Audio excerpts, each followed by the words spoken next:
Yo, yo, yo, welcome to Crate 808, and we have the honour of sitting here now and talking about what some people have been calling one of the best hip-hop years ever. There has been a lot of good hip-hop years.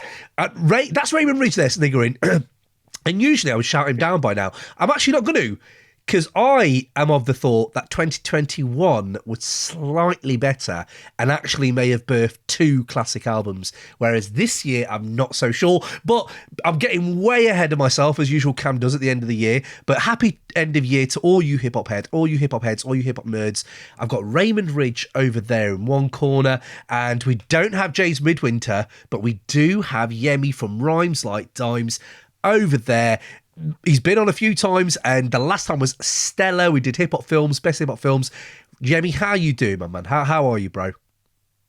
I'm good. Thank you, man. Thank you for having me. Happy of an end of year to both of you and everybody listening and watching.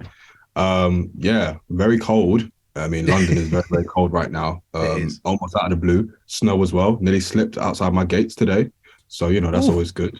But, I've got that feet coordination, so I'm all good. But yeah, blessed, man. Happy to be here. I love it. Love that, mate. Love it. Talk about feet coordination. I don't know if anybody's watching the World Cup, but the way Messi did Guardiola the other day and put that man in the blender, mate, he turned him upside down. It was unbelievable. Sorry, I am in World Cup mode. 2007 all over again. Sorry, say it again. It was 2007 all over again. It was. Dear Jerome, Boateng, wherever you are, we're thinking of you as well. But Ray, sorry, mate, I've left it way too late. You already said a little snigger there about the year. How are you, mate? And then just explain the snigger for me, the laugh at the fact that it's the best year.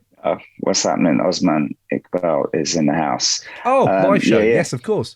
We got Osman. More good. I think it's worth mentioning. I don't know if you've done it, Cam. You haven't done a test, have you? No, I'm currently with COVID. Is that the phrase? With COVID.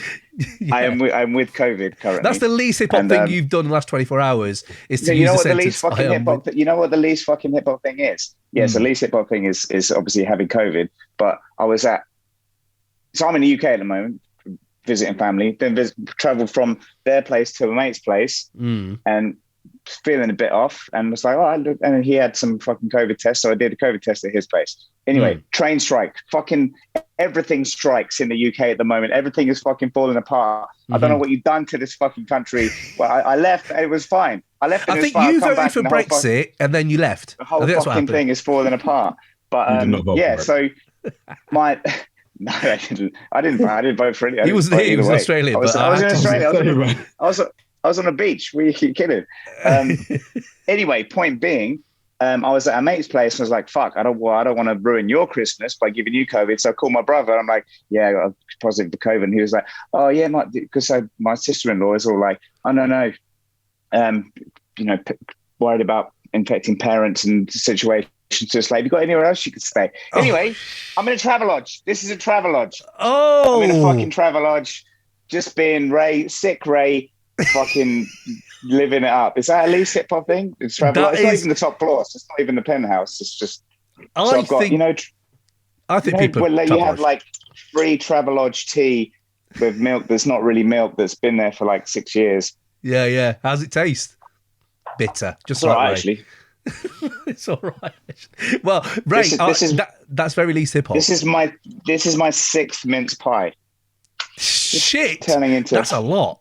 That is a lot. Travelodge doesn't do that to bastard. They were, yeah. I feel like you know how hip hop has an obsession with the Holiday Inn.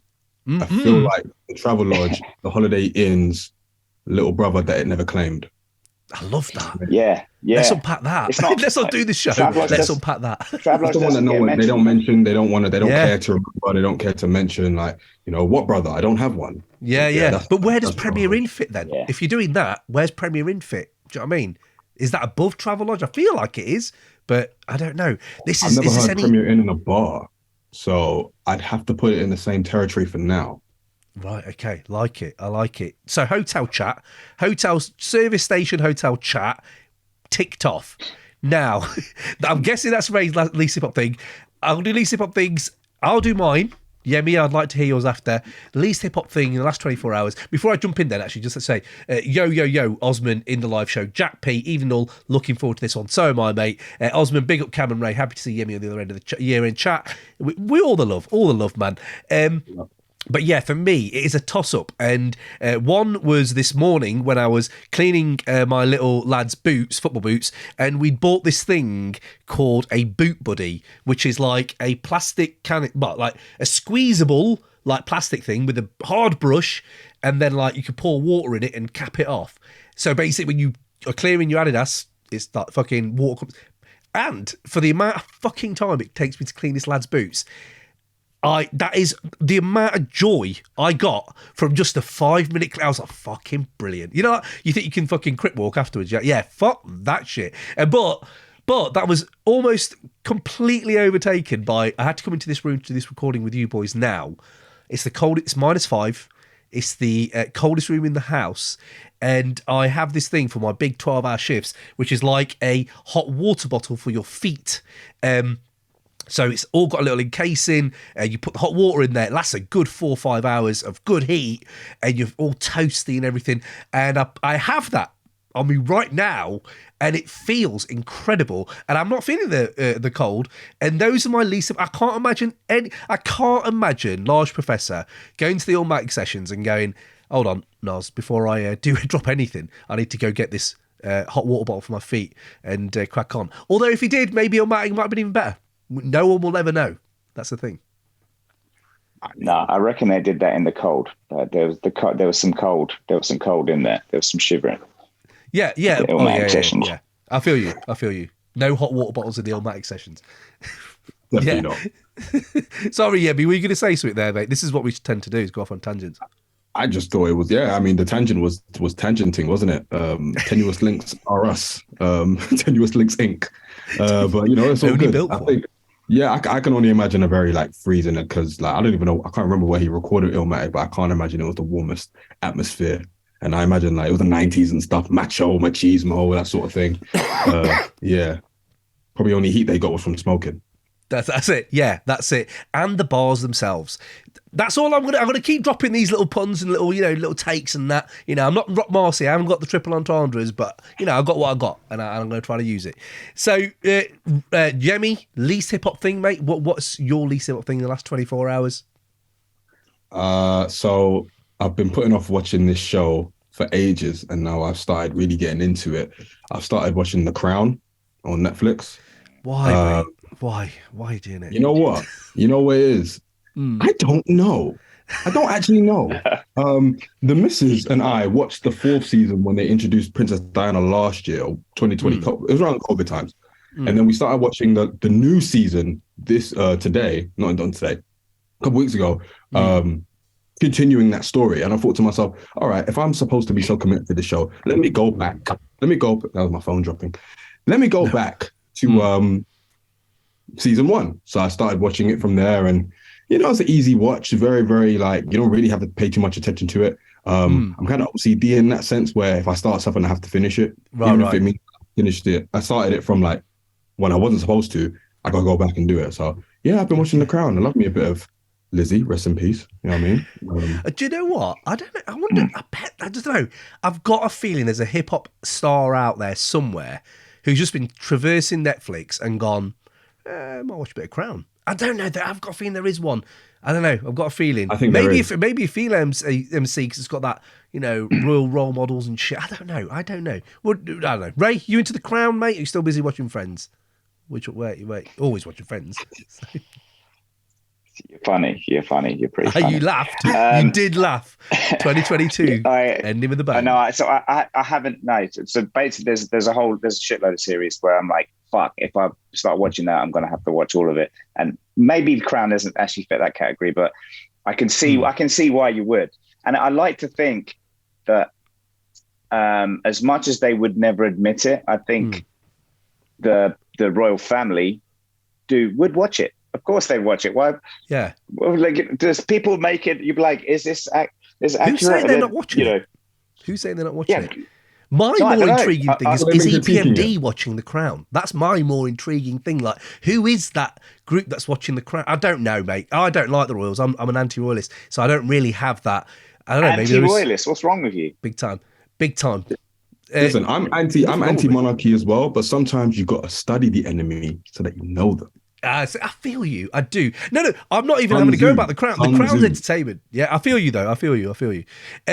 Okay, before we go into any more weeds and tangents and all that, let's get into it. It's about 15 minutes in. This is what usually happens. This is how it tends for 4 hours, lads. This is how it tends every fucking time. Let's just try to rein it in a little bit. I'm going to keep us kicking. And Ray, no more of these fucking 30 albums. Just bring 5, yeah? Fuck me, dickhead. Right, let's go. I know, that's usually me, isn't it, mate? That's the joy of it. Just for everyone in the chat, Cam's brought a fucking 1,000 tracks. He just can't make a decision, so he just picks everything. Can't make a decision? I can confirm.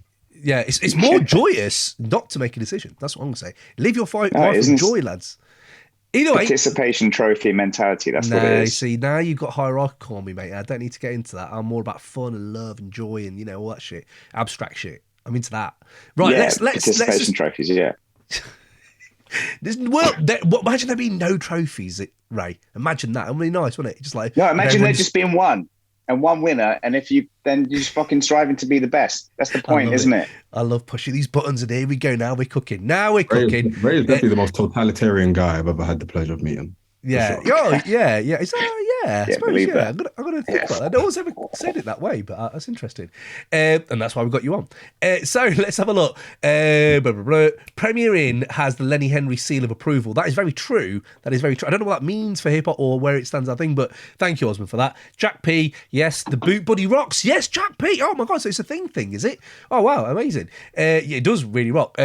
Osman Iqbal, isn't hot water bottle a Boldy James? Like, it is, mate. It actually is, because I remember listening to it and thinking, yeah, I feel you, Boldy. I feel you. I wonder if he was when he wrote. He sounds like when he raps that he has his feet in a hot water bottle holder thing. I don't know where that's going. But Free Music Empire, big up, man. Ray and Cam are the Casey and JoJo of this hip hop blogosphere. That's brilliant. That's brilliant. I'm Bagsy, not JoJo. I'm KC. So that makes Ray JoJo. I don't know. I'll be Casey all day long. Although I do remember, weren't they doing a live show in the 90s? Our mate went and he said, they're fucking ridiculous. He said, they're like, I don't even know if this is fucking true, but they were people just doing crack. And I was like, no, they fucking weren't. He was like, yeah, mate. They were just fucking on crack. They were cracked up. They were fucking singing. And I was like, Casey and JoJo like that? Holy shit. That was a while back, so don't hold me. But you know how rumours spread. And we used to have a rumour, what do you call it again? Rumour roulette. Remember that, Ray? Rumour roulette we used to do. Oh, Throw that one on there. there. Yeah. Throw that on there. So here we go. Tell me it's real hip hop. Osman Iqbal and Open Silk shirt analysis. Like that. Free Music Empire. Absolutely. So I love that. Let's get into it then. Oh, actually, because we're talking about the patrons, I just want to say, big up everyone. And also, Yemi, congratulations on Rhymes Like Dimes doing really well fucking over the year. Saw some nice growth there for yourself on Spotify. Everyone's been sharing the stats. It's great to see everyone getting bigger and bigger. I just wanted to thank you, all the listeners basically who have supported us and the Patreon and all that shit, man. Yeah, it does help. And it feels fucking good that we can deliver this shit. And Yemi, man, congrats. Just had to say, man, congrats before we kick off. But yeah, big Appreciate up, man. It, man. Thank you. Go check that show. Right, let's fucking do it. Top 5 albums. Let me have a quick squig and we're kicking off. Right. Well, I wish you had top 5. I do. I have 5. Top 600. So what we're going to do, we've got, as people, regular listeners know, we have a list of different categories that we go through, and we're going to tackle these pretty swiftly today, I hope. And we have our top 5 albums to kick off these categories. I'm going to just recap from the mid-year. This is what we all had. James Midwinter was on, and this is what we all had. James had in his 5, Ramona Park Broke My Heart by Flint Staples, Mr. Morale and the Big Steppers by Kendrick Lamar, Continuance by Currency and The Alchemist, Metron's Cube by AJ Suede and Televangel, and It's Almost Right by Pusha T. I had Aethiopes, Billy Woods of Preservation, Man Plays the Horn by Cities of Eve, Raja's Son by Iblis, and Metron's Cube by AJ Suede and Televangel, and Mr. Morale and the Big Steppers by Kendrick Lamar.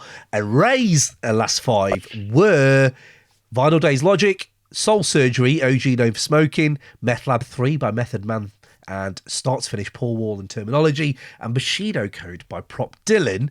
So that's our mid-year, and we got a lot of love for that. And now I'm going to kick off these 5. I'll go with my first one, right? So I've ranked these, but they're very loosely ranked. You can bring yours ranked, or however you want to do it, guys. But I'm going to go with my number 5, and I feel it's in someone else's list, if I remember the notes correctly. My number 5 of the year is Mr. Morale and the Big Steppers by Kendrick Lamar.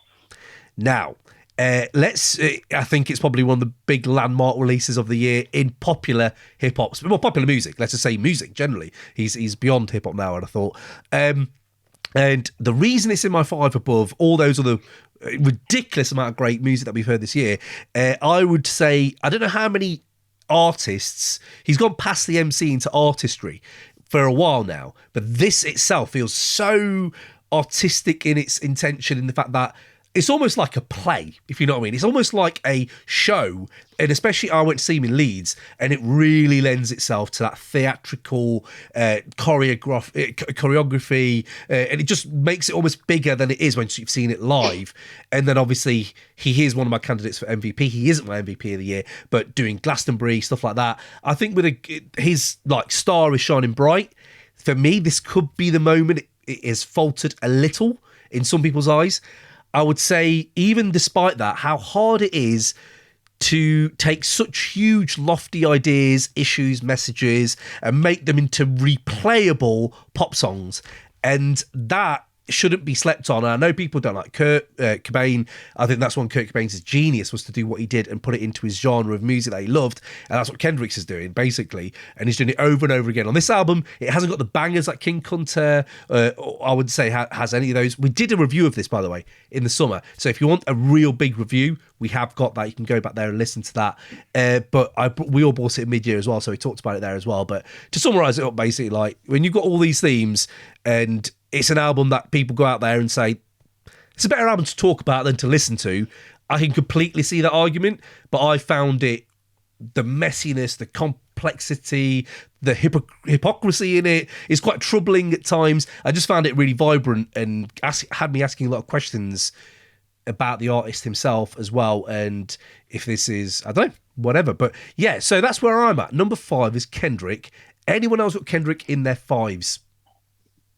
I've got Kendrick in my 5. Come on then, Yemi. And more on that later. No, no, bring it now, man. Bring it now. Let's go. Oh, cool. Fair enough. Yeah. I mean, okay, I'm just gonna say it. It's my favorite of the year. Wow. Okay, it's number 1. Yeah, it's number 1. And the reason why it's number 1 is I know it's divided a lot of people. Like, I remember the day it released, I was in Sweden, actually. I was with some friends, and we all went off into separate rooms to listen to the album when it dropped. And, you know, when we all came back, there was probably 5 of us. 2 of us really loved it. 1 was in the middle, and 2 didn't really like it as much for various reasons, whether it was like the kind of musical compositions, what he was talking about, the inclusion of certain artists in there, like Kodak Black. For sure. It didn't sit well with people generally. But for me, I think if you just look at the songwriting, if you look at the themes, the guy is a master when it comes to taking a story and making it so digestible from track to track to track, and making sure that no one is left behind when he's telling that story. I think we saw that with To Pimp a Butterfly, where, you know, you kind of had the idea where he started off where he kind of made it, but, you know, he's got the survivor's guilt of having made it in spite of, you know, where he's come from. And him kind of dealing with success and dealing with fame. We're kind of seeing that on Mr. Morale, but to a grander scale. I think he's really tapping in and honing in on some really personal traits of his and personal stories of his that we have never been privy to. As much as we feel like we know Kendrick through the albums that he's dropped, not like this. We didn't know. We didn't know, like, that he had kids, for instance. We didn't know that, you know, he cheated on his partner, his longtime partner. We didn't know he went to therapy. We didn't know about his family history on Auntie Diaries and Mother I Sober. Like, 2 like heavy songs, but at the same time they're beautiful in a sense, because it's that kind of going from ignorance and kind of struggle to then that kind of emancipation at the end for both tracks. And I think that generally is what is so gratifying about the album, the fact that he kind of emancipates himself from generational trauma, from struggle and all that. And I feel like you hear that so vividly on the album. I think Savior is like an amazing song. Oh man, I love that song. That's like probably one of most played of the year. N95 is a banger. United in Grief is a banger. Worldwide Steppers. We Cry Together. I mean, my goodness. No, I can't do We Cry Together. I can't. No, not We. Yeah, it is, isn't it? That one. Eminem when Energy. He's arguing, Eminem Energy. Yeah. Yeah, The thing is, the other funny thing is, when I saw him live, how many fucking kids know all the words already? I couldn't get over it. It felt like I was young again. It was a very young crowd, and not only that, it was a very white crowd as well.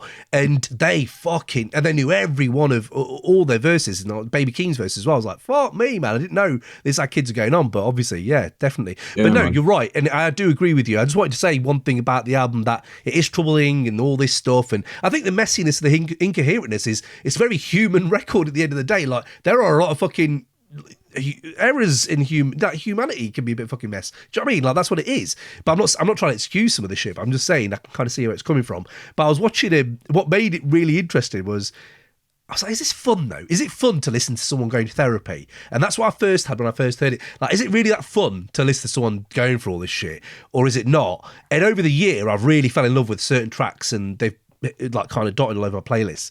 And I was watching. I don't know if you guys watch Mythic Quest. Do you watch Mythic Quest? It's a comedy about gamers, right? And they make this she makes this perfect, spoilers for Mythic Quest, she makes this perfect video game. Like, it's perfect, right? It's brilliant. It's pioneering, it's ambitious, it's filled with like substance and shit, right? And she passes it off to the testers, and they're all like, yeah, it's perfect. It's perfect. But that's essentially right. So what do you mean? It's just perfect? Yeah, it's perfect. It's just no fun. And it really, that little area, that grey area of like striving to be like, oh, this is that pinnacle of my craft, but then actually, mate, it's not fucking fun anymore. And that worry about like when he's saying he's not your saviour, but when you have enough people around you saying you are, you get that Michael Jackson energy for me, which is that if you surround yourself by enough people telling you are the saviour, and you're like, no, I'm not. No matter what happens, if you carry on your career selling shitloads of records, you might end up disappearing up your own arse. And I have a worry that Kendrick might disappear up in his own arse a little bit in the next few records. I really hope that's not true. Maybe it's just me being really anxious, but I can just see him. I don't know. This seemed like such an interesting break from what he's done before, and I'm just interested in what he does next, maybe. But I don't know. Maybe I've misstepped there. Cam and the Missteppers. There you go. So, Ray, I'm sorry. Ray, did you have anything to say about Kendrick at all? Did you listen to it at the end? I know you hadn't listened to it mid-year. Nothing good. Nothing good. Okay. No, I'm joking. But basically, I think if you're invested in Kendrick, then I think it's an album you're going to enjoy. I'm not, in short, but the whole I don't know. You know, you listen to Andrew Huberman? I do not. You aware of him? Anyway, whatever. He's a podcaster, neuroscientist, fucking clever guy. He talks about like the effects of dopamine in your life. So if you're saying to a mate like, fuck, you got to read this book's amazing, you shouldn't do it, because you just effectively ruin the book for them, because they're expecting it. You know what I mean? They're expecting that amazing. And I think with Kendrick, he suffers from, like, you've just both been fucking going on about, oh, Kendrick, the fucking Lord God himself kind of thing. And like, that's when that sets people like me up. I'm already expecting like, nah, it ain't going to be that good. And you go in listening to it, and I'm like, it just always sounds, I don't know, and maybe that. So that's why I'm trying not to be just negative for the sake of being negative. I'm trying to be aware of maybe the effects of what's happening. You're going in with expectations high, and it just sits at mediocre for me. Like, all of his back catalogue is mediocre for me. So I don't know why people are like, yeah, it's all right. It's a couple of right beats there, but. You said this before. Responsible for the beats? Yeah, no, exactly. Yeah, so it's just you said a lot of this before, and I do feel you. And that's the same thing leading to what you said. You being afraid of what he might disappear up his own ass in the future. I'm like, he's already disappeared up his own ass, as far as I'm concerned. And I think as well, Free Music Empire's put it perfectly there as well. Like, let's have a quick.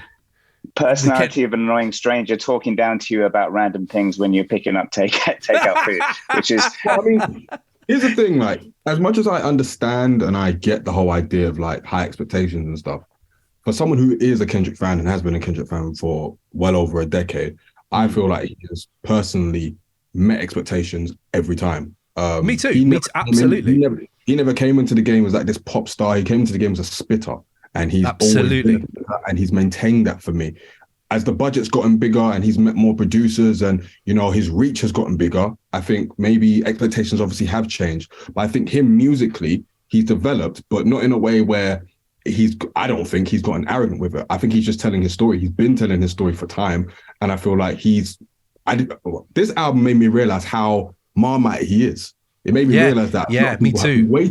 Have been waiting for a moment to tell him, bro, you are not making this album, weren't it? Sort of thing. Yeah, I think I do think, you know what, Yemi? Absolutely. I'm not saying this is people at Free Music who've put it so eloquently on his take of it. I don't agree with that, by the way, but it's very funny. But I do think there has been, that's fine. I do think there has been, you know, like the Red Tops in England, they can't wait to take you down, man. And this is always the way. I can't remember many artists where people are just full of love all the time. All the time. Nas hasn't had it. Jay-Z hasn't had it. Fucking no one's ever had it. Eminem's not had it. So it's like people are always waiting to take you down. And I think as long as his artistry is on point, and I find like with this album, fuck me, mate. There's no way he's talking down to me when some of them tracks are just so melodious. They're in my ear all fucking day. And that's like, you're soundtracking my life without, you know, and I love that. And then I can pick apart the depth to it and the you know, the kind of confusing stuff to it as well. But look, we've talked about this album 3 times on this podcast this year. It's number 5 for me. It's number 1 for Yemi. Too much. Yeah, we've talked about it a lot anyway. So do dig back into that feed. But yes, so Ray, you're number 5, mate. What is it? What have we got, mate? What have we got? It's a late entry. It was it's Homeboy Sandman, still champion. Ooh, let's go. Just really fucking feeling. So number 5. My 5. Shit, thought it'd be higher. Of my 5, it's obviously it's this lyricist. There's people that are writing. So I'm still eating that fucking mince pie. That's actually quite nice. So just good. Just stop eating them, mate. You've had 7. I know. Just stop, mate. Diabetes is real, bro. Isn't it? Diabetes is real, Christmas, mate. though, isn't it? Yeah, it's fine. Yeah, and it's one of, when there's hundreds of albums out there, all just about cooking crack and dealing drugs and guns and this, you know, all this kind of just generic hip hop. That's one section. There's loads of different types. Griselda stuff. It's, you know, it's a vast amount of hip hop. It's not. I don't think crack is. Homeboy. Yeah. All right. Do you want to? No, keep on. Quick, let's crack on. Let's crack on. You can talk. Oh, fine. Keep talking. It's fine. It's good. It's just really kind of refreshing. There's one track on there called Radiator, and it's just, and you literally, we listen to it, and the chorus is like, I wrote this while the radiator clanged.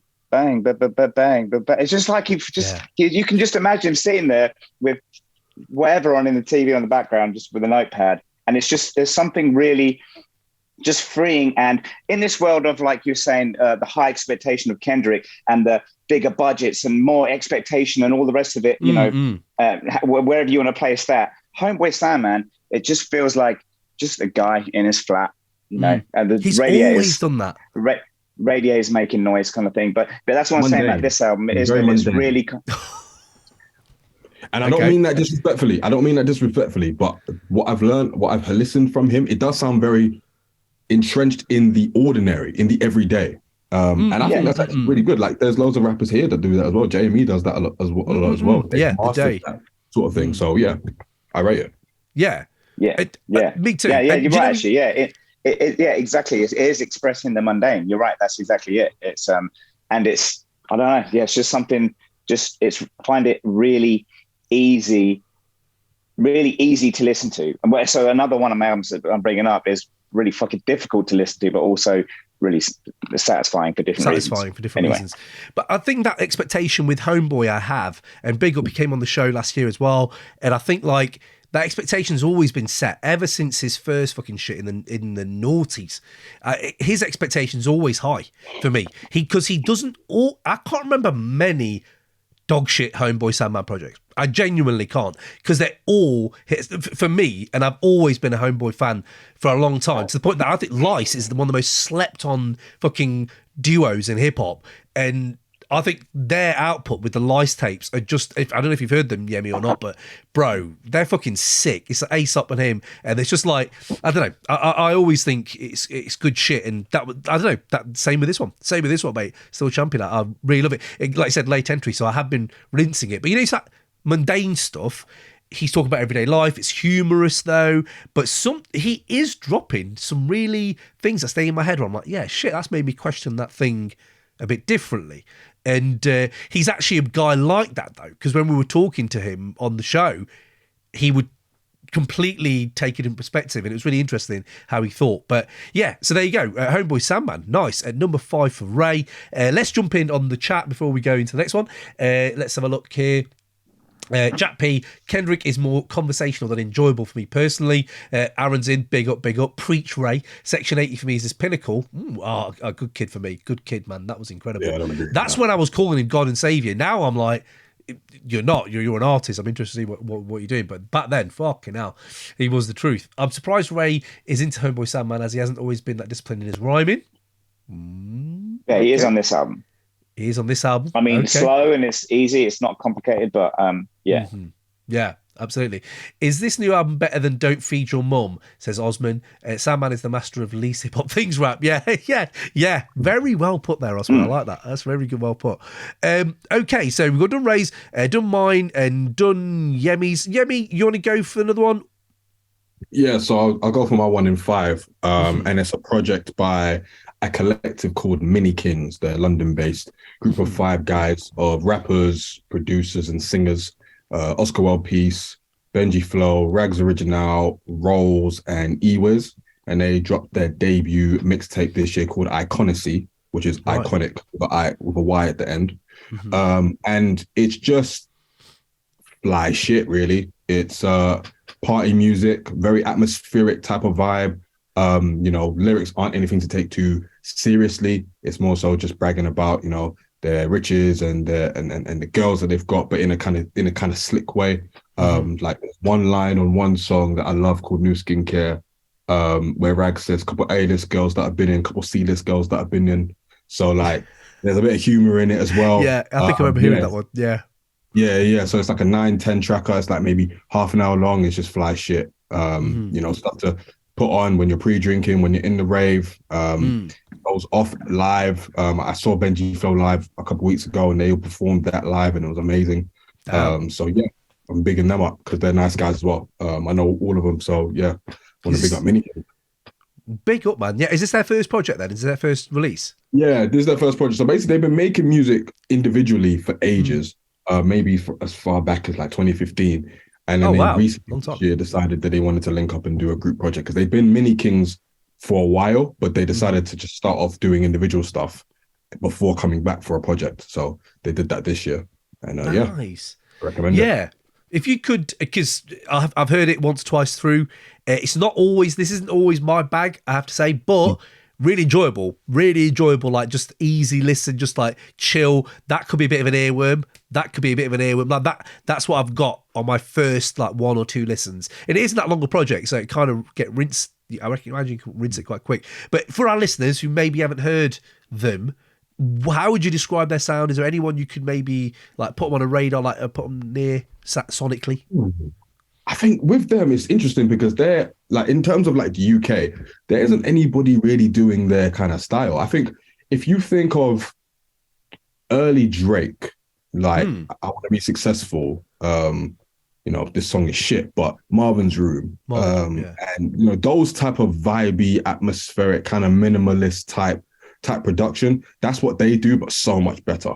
It's so much more danceable. It's so much more like you can bop your head to it a little bit. You can romance a female to it. You know what I mean? But in a way that isn't like Drake being a bitch, but it's all good.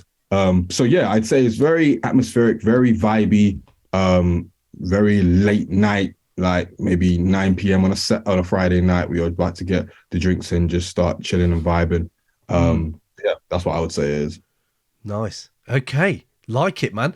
Ray, have you had a listen to MINIKINGZ? Yeah, I have a list. To be honest, it's not really like you said. It's not my bag. I've not listened to it much, but enough to like. It's not boom bap beats, is it? It's just weird. It's kind of like it's I know it has its place, and I think my place isn't in there listening to it. Does it make sense? Yeah. It's just it's the kind of like you were saying, Drake, but like kind of new age, kind of not synthesized hip hop isn't the right fucking word because everything's fucking digital now, isn't it? But I can't think of the word. Like it's not boom bap beats. It's far from that. It's kind of modern sound. And I'm trying to talk about it in a way that doesn't make me sound like an old man saying they don't make music like they used to. But that's what this whole fucking podcast is. So there we go. I think as soon as you say boom bap, you kind of forfeit that. Yeah. That's it. Yeah, that's as read, isn't it? Absolutely. Yeah. No, I like it, man. I like it. I'm glad that you brought that, Yemi, because I haven't heard them, and I'm always like Ray was saying earlier. There's a lot of crack and coke in hip hop, but there's so many different areas to go in hip hop now where that is just part of it, and the fucking universe is so huge. Like my next album I'm going to bring up in a minute is exactly that kind of thing where, fuck me, where can hip hop can go?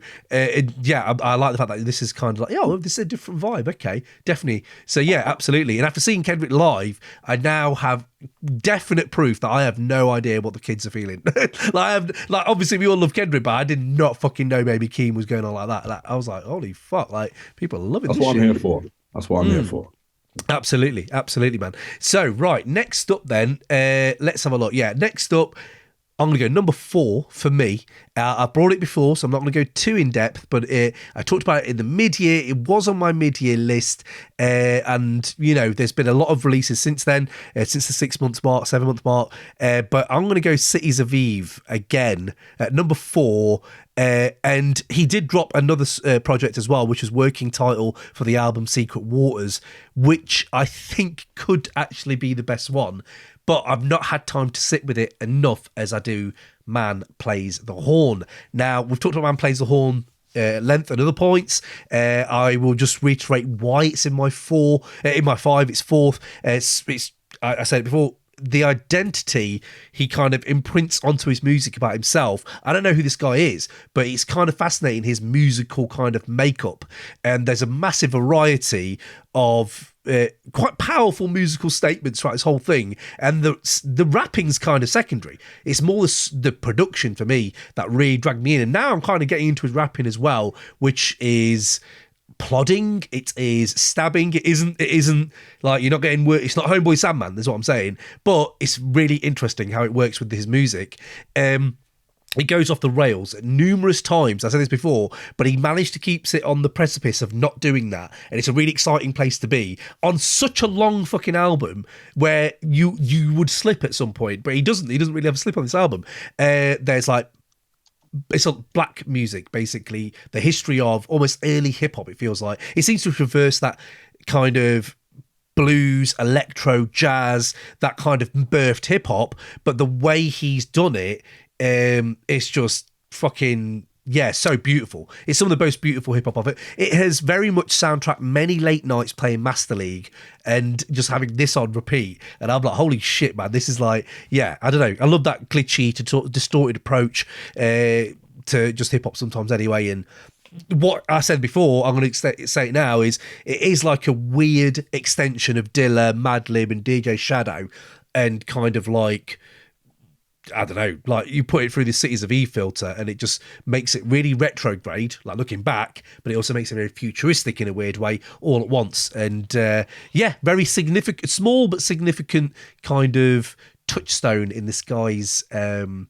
of musical fucking backlog because he's got shitloads of music out. So yeah, and the second album is just as fucking good. It's fucking amazing. There are some beat switches in there that are fucking heavenly. I'm transcending when I hear some of them beat switches. Just opulent fucking hip hop music, man. But yeah, so Cities of Eve for me at number 4. Yemi, have you heard Cities of Eve at all? Yeah, I got to check out some tunes. I liked Chosen and the beat switch on that one. I think that was cool. Blues Traveler as well. I thought that was good as well. Yeah, he seems really dope. He seems to be part of that, as you said, like that kind of Dilla Madlib class, but maybe a little bit more like watery, like aquatic sort of vibes. So I'm messed with it. I'm gonna check it out for sure. Wicked. It reminded me, like you just said them, another person, Knowledge. The way Knowledge is going on at the moment is fucking ridiculous. He's like the probably top tier of this type of hip hop, but Cities of Eve could maybe get there one time for me. But the way Knowledge is at the moment, fucking incredible. His beat tapes are sick. And there have been some incredible beat tapes this year, by the way. I've tried not to put them at any one of them. This is the closest I've got to a beat tape.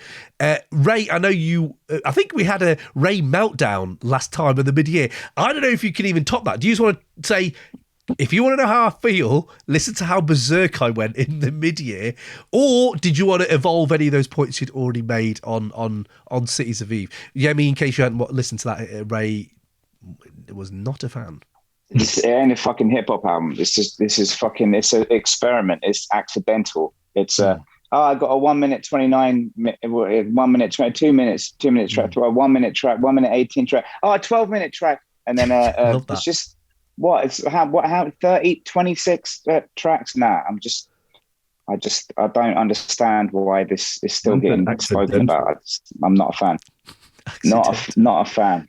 Accidental. The big sound accidental. What are we doing here? It angers me to listen to it. It's like he slipped and fell into a beat. Exactly. Not barely even a beat. Well, I like the ups. ferocity of I like Shout the ferocity. To Sankofa, I think he's got. Do you know what? Talk of fucking MVPs and output this year. Can we just big up Sankofa for a second? Yes, he jumps in on the live shows, but he is a working artist out there. And man, he says here, I wish I could stick around, but I'm going to have to catch this when it turns into a podcast. Oh, big yourself up, man. As I said, a working artist, always running around, but he has dropped some absolutely project sick after project after project. Is it Black Ketchup 2? Fucking sick. Dubs I Met. Yemi, in case you haven't missed this, I'll let you know that this is such a weird story. Ray, pick me up if I get this wrong, because it's so weird. I kind of forget the details. But so Sankofa is a rapper out there killing it, and one day, James, who usually is on here, made up loads of fake rapper names, and there were some real rapper names in there, and we had to guess which were fake and which weren't real, kind of thing. And he had Leslie Snipes as a rapper, and we thought was real, and he said, no, it's not real. And then a rapper called Leslie Snipes made a song shouting us out, and we were like, what the fuck? It's on Bandcamp and everything. And like big up Crate 808. And then he starts doing this sick rhyme. And his guys, we somehow thought up a rapper and it became real. And I feel Sankofa has something to do with that. But just so you know, that came out this year. So if people don't know that, Dubs I Met, go check that out. It's sick. It's amazing that he did that. So yeah, there you go, Yemi. You've achieved the dream of every rap podcaster to get shouted out in a song. Yeah. You've achieved that dream. Yemi, next, please. Leslie, if you're out there, mate. Leslie Snipes. Leslie Snipes. Give me a call. Snipes. Fucking sick. I watched Passenger 57 2 days ago, by the way, and it's still fucking fantastic. That little that zoom shot into, it's Ben on Black, bang, and you're like, fuck, yes, let's go. Take this plane. Sorry, I'm it's too intense. 80s action films, we can do those as well on this podcast. So yes, anyway, Cities of Eve, bang. Let's have a look then. Yemi, you've done 2. I've done 2. Raymond Ridge, you're up, mate. What have you got? So the email that I forwarded to you guys included Marlowe 3, and as much as like Marlowe 3 has got a couple of tracks on it, Royal and Heist, which are the beats are fucking incredible. And Marlowe, when you listen to his music, you know he's got a smile on his face. Do you know what I mean? It's that kind of music. It's like it's happy. It's like happy music. Anyway, I bumped that album. I've gone with Black Thought, Cheat Codes, because fucking hell, Cheat Codes is such a fucking ridiculous album. Yeah, we talked about it, kid. Ridiculous. We talked about it, didn't we? Yeah. We reviewed it. We did review this. So if people want to check the review, we did do a review of it. But go on, mate. Cheat Codes. Yes, guys, it has to be in top. I was just saying, it has to be in top 5, because part of me is like, okay, we're doing a podcast. This is something that we've all got a top 5. We should bring something that gives puts a spotlight on maybe an album that's not going to get, I feel that. Seen as much. And everyone knows about Cheat Codes, but fucking hell, just Cheat Codes, you've got to have it. Yeah. This is what I was doing for the last hour. Like, while I was supposed to be prepping, I was looking at some just random, that J. Cole freestyle video from last year? Yeah. You've seen it? Fucking hell, it's worth just fucking pausing and that one. Yeah, Jesus fucking Christ, that was such a ridiculous. There hasn't been many good freestyles this year, or am I missing a few? Did Freddie Gibbs drop one?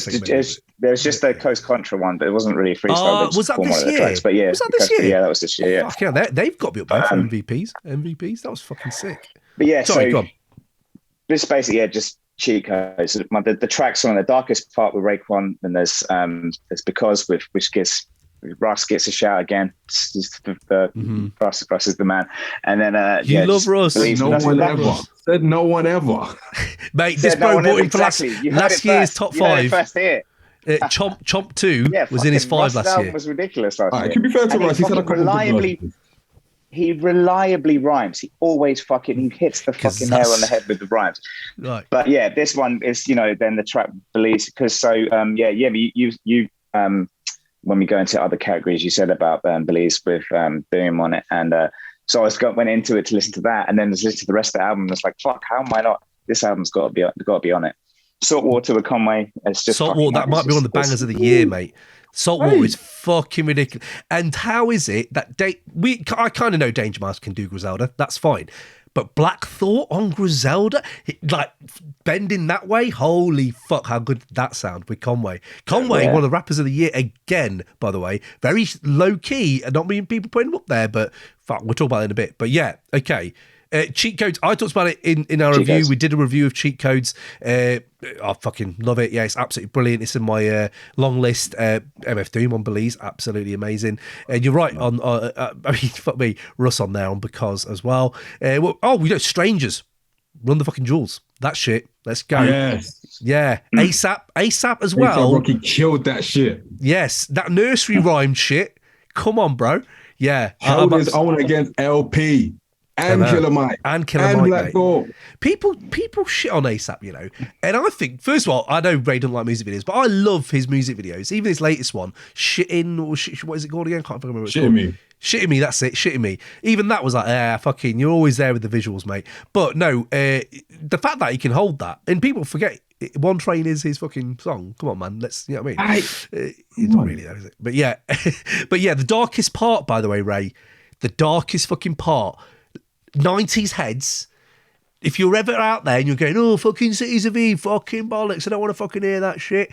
But live your life, mate, and look, we have a project with Raekwon and fucking Black Thought, mate. Like that, let's not, and I know Westside did some ridiculous superhero Marvel fucking Marvel Assemble, Avengers shit with fucking Ghostface and Ray and Buster. He put all them on that track and everyone was like, oh my God, this is like, I don't know if you've heard that, Ray, but that's pretty mad that we got that this year as well. But I love, people was leaving about that. We got a Thought and fucking Raekwon collab and it was fucking sick.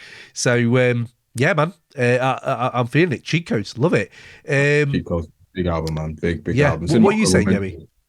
Some honorable mentions. Yeah, man. I think the darkest part, because I didn't even mind Russ on there. So, shout out to her. The fact you didn't even mind him on there. I didn't mind him because everything else was just nice. It's so rich with like the sample choices. Like even if it sounds dusty for the most part, it's still like, man, the tune with Michael Kiwanuka as well. Yeah. Shit. Lee, Saltwater, man. Saltwater had me in a chokehold for about a month. Yeah. The way Conway just comes in and Black Thought. Listen, man, you put Black Thought on some good beats and you will get good shit. That's all you need. Yeah. Give him some good beats. So hot. The thing is with Black Thought it's so hard because we've got a section obviously for the verse of the year, and if you pick a random person and then you just pick a random Black Thought verse, it's better than the random person. It's like all of his verses are just so fucking just relentless rhyme after rhyme after rhyme, punchline, rhyme, punchline, rhyme, punchline. It is relentless though, Ray, isn't it? That's what it is. It's a cascade. Yeah, and that's right. You know, people have a waterfall. It's a fucking tsunami. It's not a waterfall. And that's the thing. You could never pick a Black Thought verse to be like, that's verse of the year, because there was that freestyle, mate, it was probably a couple of years ago. Black Thought did that freestyle that was just like leveled up and leveled up and leveled up. It was him and Meth. It was 5 years ago yesterday. Oh, damn. Okay, yeah. So it was a while ago, but that's when he's on a show like that, you're like, cool, you can point at that verse. But otherwise, like you say, it's relentless, and like all of his verses, like how do you pick one? Yeah, I think that's sometimes you can get that, and it's almost like an overload, and you don't get to pick out punchline. What's your punchline? So there's too many. But I think do you know what? I put up a list of like my top, I think it's like 60 albums of the year and other shit, and big up all the independent artists who are like fucking, sharing the love. Thank you so much. But I love how people were like picking me up on my verse of the year. They were like, you got not one Black Thought verse in there, and that's exactly why. I was like, oh shit, what? One, I forgot, and two, I was like, what fucking just the album? Here you go. Here's the album then of the verse of the year, because the one I came to was Cheat Codes, the title track, because although he does dip into some really weighty substance in this album, it's not like a just throwaway rappity rap album. There are fucking moments of like soberness like to really go into, but Cheat Codes was so insightful and eye-opening and really powerful shit he's saying about himself, about the state of the world and shit, where I was like, yeah, okay, he ain't a rappity, he ain't just doing it for fucking whatever. He's got substances. I just fucking hate this rappity rap, term. It's just bullshit, because rappity rap, whatever you mean by rappity rap, it still has value, because people rapping in that way, that are stringing words together that sound a certain way, like we're going to bring on another album. I won't mention it yet. Does it matter about the build up? Probably doesn't, does it? No, does it? No. But the part of what you're calling rappity rap is the value of someone can write rhymes in that way. The way that Kendrick has his stories and everything, but doesn't really, you know what? No, but I understand that. He could. But he could. Well, it's mixtapes. Listen to his mixtapes. You know what I mean? His mixtapes. I don't think I mean, I've never seen it as a derogatory term. I think it's I wasn't saying it derogatory term. Yeah, we know it as it being super literal. You know what I mean? That's what I mean. I'm not putting it in a derogatory term. I grew up on super lyrical. I fucking love super lyrical at times. But what I'm saying is, when you have a whole album of it and it's Black Thought, I do expect more than just that. And that's what he delivers on Cheat Codes, is what I'm trying to get to. And mate, fuck me, I've got rappity rap all over my list, bro. Don't worry about that. So right, next one up, we're going to go in. Let's just go to just a quick shout to the chat, because Osman just pointed out that Marlo is the group name. I didn't know that. Obviously, saw the album. The album is just his face, just a face, isn't it? So you're like, because we bought Marlo 1. Marlo 2 point is, on our album of the year. I didn't know that. I didn't know Marlo. I didn't know Marlo was the group name. So Solemn Brigham and L'Orange. Rapper and L'Orange is the producer. Your memory is fucking awful, because we did a whole episode and we talked about Solemn Brigham and L'Orange. So, mate, we're all getting old. Fair play. But we did do Marlo 2 at the time, and we were talking how L'Orange's beats for his rhyming. But either way, it doesn't matter. Let's not get bogged down. But Solemn Brigham, big up. L'Orange, he hasn't had so much output this year, but fuck me, 2021, he was ridiculous what he brought out. Joyous, Marlo is joyous, says Free Music Empire. Very true, very good album. Are freestyles ever freestyles anymore, says Aaron. Ooh, I don't know, man. Some of this shit I hear is pre-written. You can spot a pre-written. For the most part, no. Yeah, absolutely, yeah. No one loves Russ like Ray, says Free Music. Absolutely. Only rapper he is nice to. I'll tell that. That's true. I didn't mind him totally. I didn't mind him in his totally my feelings on Russ. Yeah, fair. So I'm going to go to my next one then. Let's rattle through these. Again, another one we did mention. I think we actually reviewed it. So we reviewed this anyway. So go in the feed, check out the reviews. But at number 3 for me, I have got it happened, guys. It happened. Rock Marciano and the Alchemist finally combined, and we had Elephant Man's Bones drop this fucking year. That should, for a large section of the listenership, who I know do love both, just kind of say it all and we can move on, because everything we expected, we got. And I'm going to talk about how that might be a detrimental thing, actually, a little bit. But on the good side of it, it's like the heat moment. The heat moment of 22 and 2 underground hip-hop happened, which is De Niro and Pacino finally got on together in a seat, in a film together. And we got that now. And I thought, 11 years in the making, I can't remember the amount of times that I've heard this can be touted, or, you know, there's some beats here, beats there. That, you know, they're kind of, I would say, the pillars now of this movement. So Rock kind of birthed it, well, helped birth it in 2010 with Marsburg, and Al has just been around for so long and evolved his sound to just shift with the times continuously, to the point now where I think Al is, there's no point even doing a Producer of the Year award, because he tends to get it for me every year. And I think for him now, he has this kind of mythos around him that kind of rivals the mythos of Rock. Although we know more about Al because he's been around, like with Cypress and Muggs and stuff like that, and obviously stuff with Prodigy and fucking shit like that.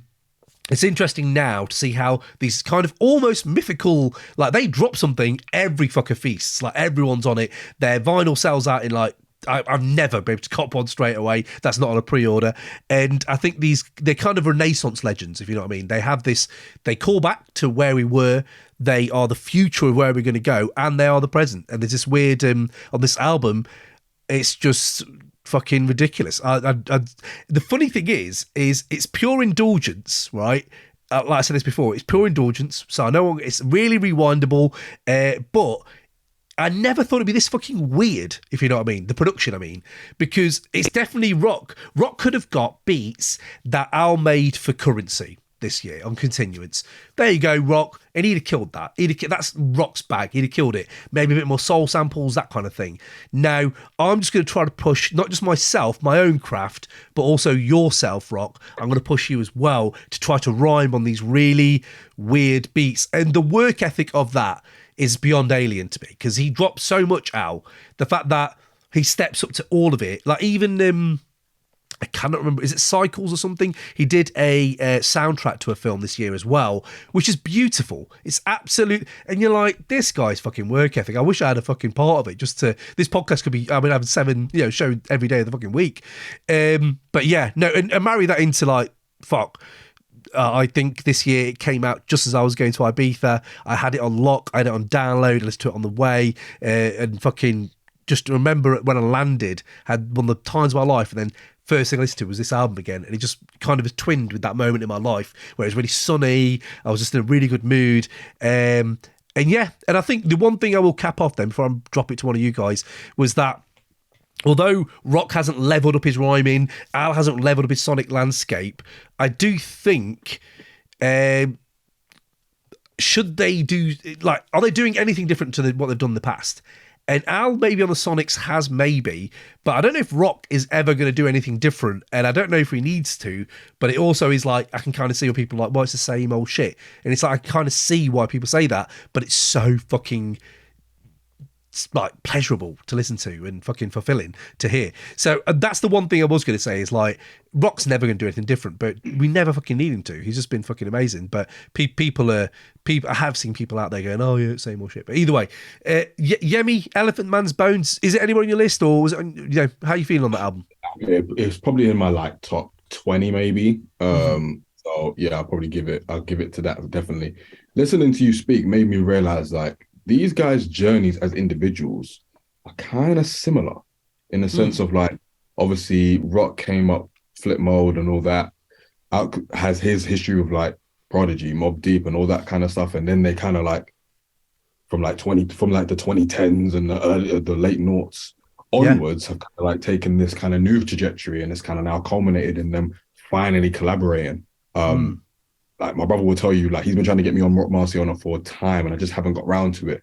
But this was my entry point, in a sense, and I just loved it. I found myself Googling and really doing mad research on the Elephant Man when I was actually listening to the album. Wow. To see if there was any kind of hidden messaging or anything like that. And realizing that, the Elephant Man was, oof, God bless him, innit? But yeah, fantastic album, man. I think if you think about Quantum Leap, if you think about Daddy Kane, Zig Zag Zig, some of the musical transitions where rapping even takes place, fantastic stuff. I think I could hear them like together for time and not get bored. And I always said with lyricism, and this is what I love about Rock Marcy. Sometimes lyricism isn't necessarily the rapidy rap. It's how you say things, how you take what everyone's talking about and make it different, sort of thing. And I think Rock Marciano does that to a T. What did he say? Like, I've got a few here for you, bro. My body, quality over quantity. Your favorite rapper sent fan mail to me. The way he talks about women, like it's just so slick. It's so. I mean, it's pimp shit. Really, truly. He's a pimp. Exactly. He's built his whole thing on that pimp shit, man. Pimpire, mate. Pimpire strikes back. But this is what I'm saying about the bars. Like, it's how you say it. Mac, homie, I have banged on about him for a few years on this pod, and he's another one that does that. Like when he talks about the fucking revolver in your mouth and shit like that on Pray for Haiti. But when I hear him say on Trillion Cut and big up all them tracks, the tracks are ridiculous. But even if I was starving, I wouldn't beg your pardon. I was like, whoa. And it's that punchline. Even if I was starving, I won't beg your pardon. And what's the one where this fucking imagery of, is it Rubber Hand Grip, where he says, just me and my Uzi, we looking like a couple spooning. And then he moves into other shit. I'm like, oh, fuck, man, this guy is some slick shit, man. Absolutely. And the beats are really skeletal and really sparse at times, but it has these fucking hard keys at times as well. Like, shit, man. Daddy Kane, that beat flip on that as well is fucking sick. And you know what? Big up another little, not MVP, but, a notable mention. Action Bronson this year, mate. Action Bronson. Fair fucking play to Action Bronson. He came on Daddy Kane. What's he say? You're bored, like looking like a motherfucking stegosaurus. Well, I know he's been working out and he looks huge, but we're looking like a stegosaurus is a level, bro. So no, I there you go. Elephant Man's Bones for me. And Ray, did you ever go revisit it? I know you had a few words on the review that it's not your. No, it's just find that Al's beats. He's forgets the drums, all of them. You describe the beats as skeletal, and. I just describe the same. I describe them as unfinished. They're just like, what this is. I don't know. I just feel like they're just underdeveloped. They're just not quite. Just forgot the drum track on half of them. And the thing is, for Rock Marcy as well, I feel like he's, So I've never watched Mad Men or Better Call Saul, and I know they're both sick. And I know if I get into it, that's hours are going to disappear. That's the thing with Rock Marcy is like, I need to go back to start and I need to go through all of it. And there's fucking loads. He's done so much. And I know he's got rhymes as well. And I think it needs, that album. I don't know, whatever. Just that whatever, stars need to align to be like, oh, he's over this producer and these beats, then because Al's not for me. Yeah, because I always thought Marsberg was the one. I did throw it to you a few years ago. I'm not sure if you checked it or not, but I always think Marsberg is an entry point for someone who's an older hip hop head and maybe likes that sensibility of boom bap, but more. I'm not saying it's boom bap, but that sensibility and that kind of maybe, I don't know, feeling. I don't know what the word is. The aura, the boom bap aura. The aesthetic.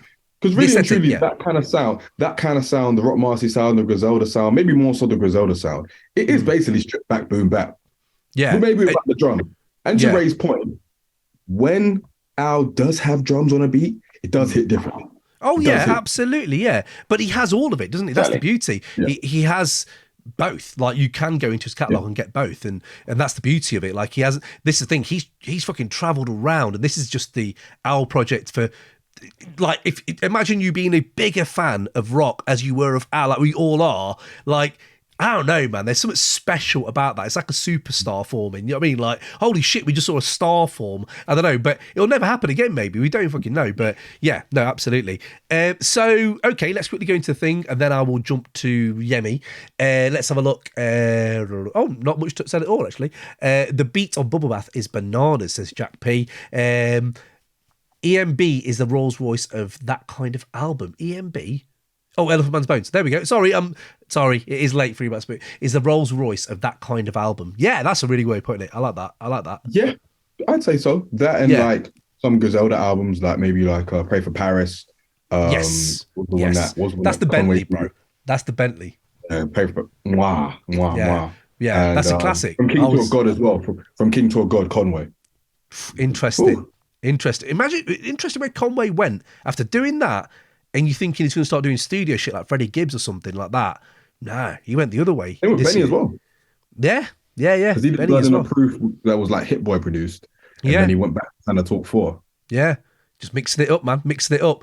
So, Yemi, what have you got next, mate? What's on your list next?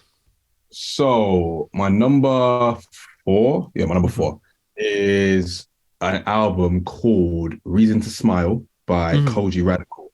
Nice.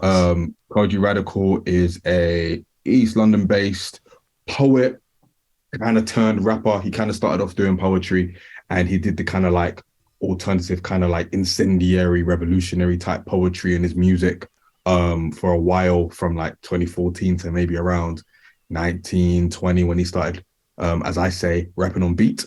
And I've even said on my own pod, like, the thing with Kojey Radical is I can see that he can rhyme. I can see that he's got the artistry. Like, if you look at his videos, if you look at the way he pens, he's got the talent, and it's all there, but it's not necessarily clicking. Poetry, or like musical poetry, hasn't really been a thing that's really gravitated me. Like, I've never really been that interested in it.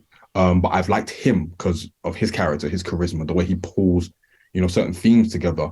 And when he started rapping on beat, it was like he unlocked the key, he unlocked the door to next talent. And dropped his debut album this year, Reason to Smile. It sounds like a coronation. It sounds like he's been grinding for so long. And if you listen to how majestic it sounds, the title track, the way Tiana Major 9 and her lovely vocals kind of like kissed that track, and the way he's so like defiant in the fact that, he's kind of grown in and of himself about having to submit to whatever the mainstream might expect of him necessarily. Yeah, man, it's just a great album. I think there's a lot of like, there's an ode to his mum. He calls his mum a gangster, the last track, for like holding it down for the family.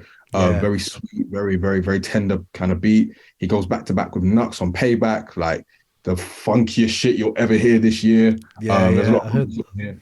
There was a song Silk with Masego that goes hard as well. There's some dancehall vibes. There's some proper hip hop vibes. He's got a flipping Khalees feature on there. I saw that. Yeah. Yeah. She came in for a quick one. That was kind of like, that was the WTF moment of the year for me. But yeah, man, I think it's a great album, man, and I think it just speaks to, how much he has, toiled to be recognized as not just as a poet, like not be pigeonholed in that regard, and to be seen as like a proper artist and being seen as like an all-encompassing guy. And I think Reason to Smile is a testament to that and how good he is, not only at rapping, but beat picking, beat selection, picking themes to rap about, flows. Like, yeah, man, this album's got everything.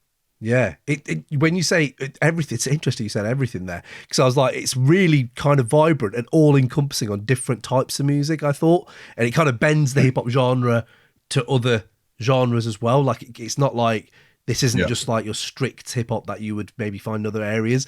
But yeah, man, Pusher, man, that was a song that leapt out to me. That fucking beat switch on there is sick. And yeah, I don't know, keeps me on my toes, man. I haven't heard it much. I know it took him ages. It's been like 10 years, right? Or something for him to actually drop, which is a long time. And I've heard of him like on the scene, but I don't really know much of him. He's always come across more as an artist than a rapper to me, if you know what I mean. He seems to have other areas he could really flex into if he wanted to.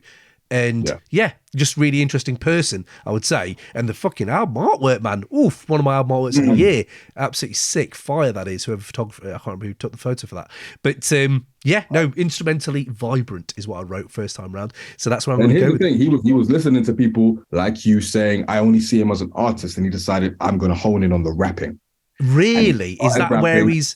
I think so, man, because he raps like he's been listening to people saying, well, you're just a poet, you're just an artist, like you're not really, rapping like that. And he started to take it more seriously, and you see the result, man. Yeah, there's some bars on here. There are some bars on here, yeah. Ray, have you listened to Kojey Radical?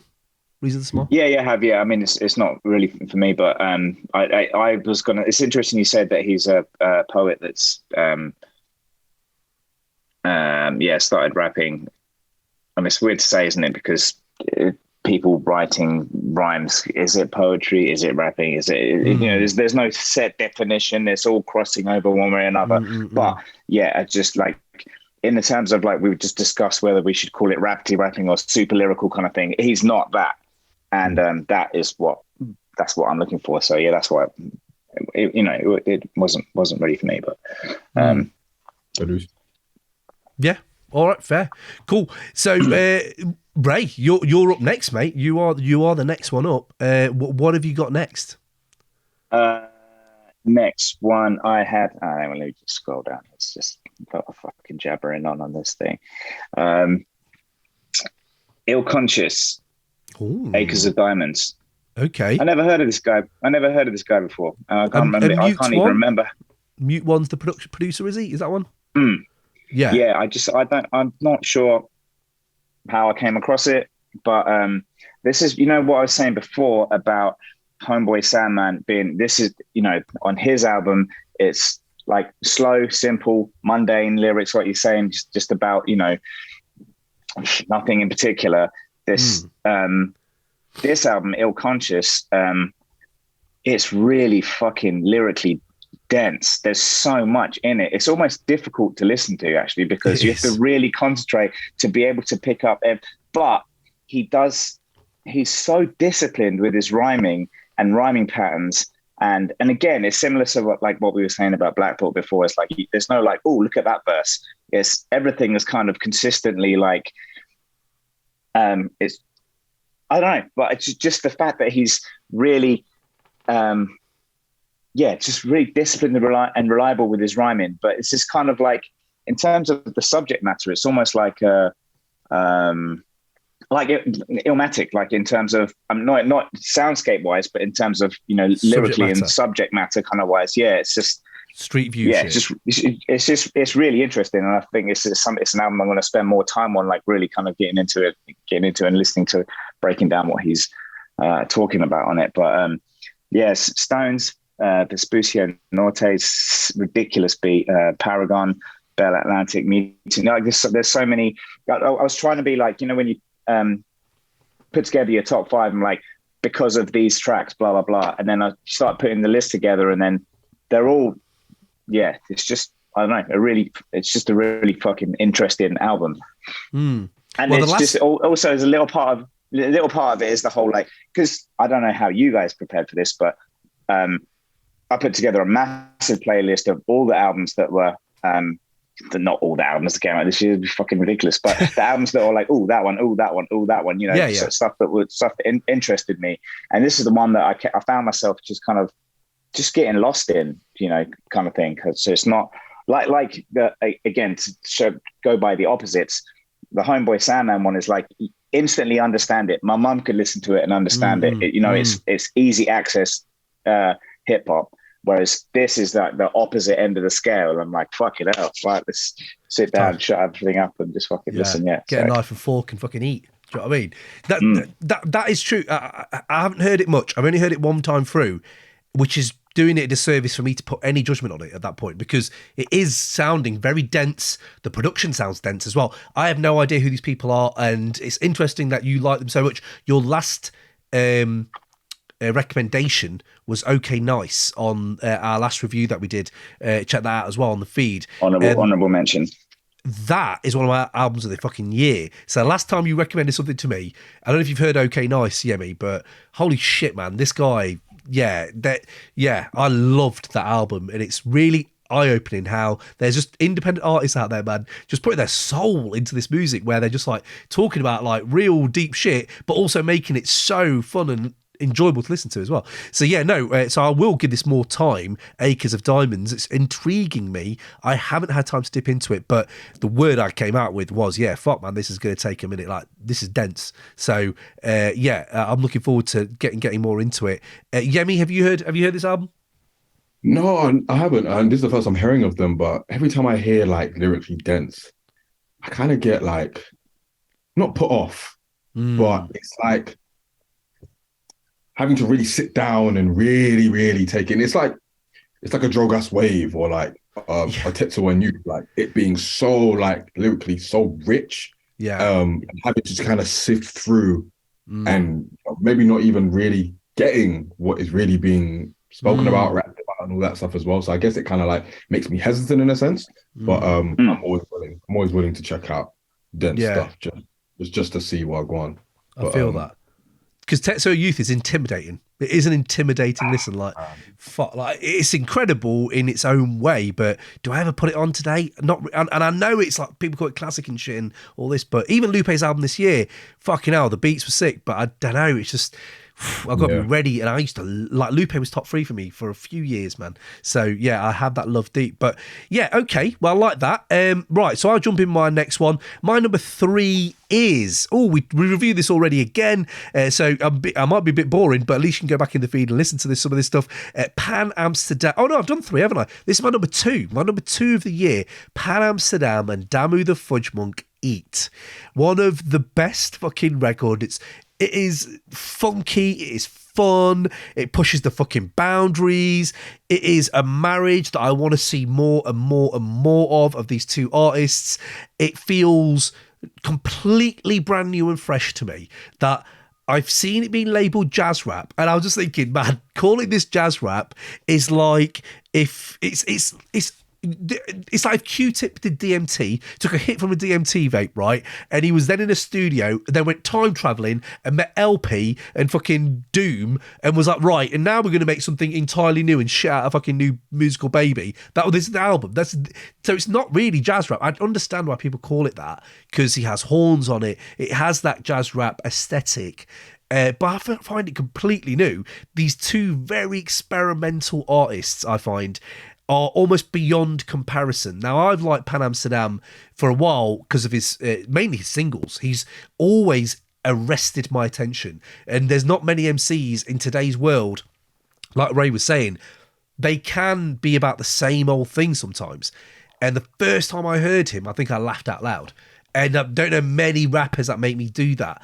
And he does it again on this album as well, where I actually laugh out loud. And it makes me, I don't know, there's a humorous tinge to it that gets me. And his free form, Pan Amsterdam is the rapper, by the way. And he also plays horns on this album as well, which is fucking ridiculous. The hornmanship on this is great. But his free form, unpredictable fucking improvisation, it embodies a completely... You know when you hear music and it sounds like it's in the moment, this sounds like it has a real in the moment feeling, like compared to other jazz rap I don't really get. Maybe it's a bit like Freestyle Fellowship a little bit, but even that, it's not, I can't, like I said, it's beyond comparison. I can't really compare it too much. But, you know, we've gone into tracks before in the review, so go check that out. But his bars are insane. One of my favourite lines of the year is on H-Bar. I talked about it before, but I'll say it again now, because he does sound a bit like MF Doom, and obviously it's the lazy comparison to go there, because he's very different. But this sonic boom to the ones that to the ones that say I sound like MF Doom, MFDs with my NFTs, you scrape knees from jet skis, pet peeves. And I was just like, right, hold on. So that's what he's done. I rewind. Rigatoni's ridiculous. BLT, fucking hell, so much on this album. And I bought it on wax. It's actually over there on the wall. And yeah, I just love this album, and I'm so glad that Damu, for me, like, I'm trying to think what's for next, because me and Ray talked about Damu the Fudge Monk a few years ago on the podcast, where we were talking about, I can't remember the fucking album was called now, Ray, but it was with Blue, and me and Ray love Blue. Blue's obviously a legend in the underground hip-hop game especially, and what he did with Damu the Fudge Monk is some of my best music in the last decade. I loved it, and that's when I fell in love with Damu, and I think... What do I want with him now? Like, Damu seems to be doing stuff with other artists, and I was having a bit of a list here, and I've got Rap Ferreira, Quelle Chris, or as a left field, Action Bronson.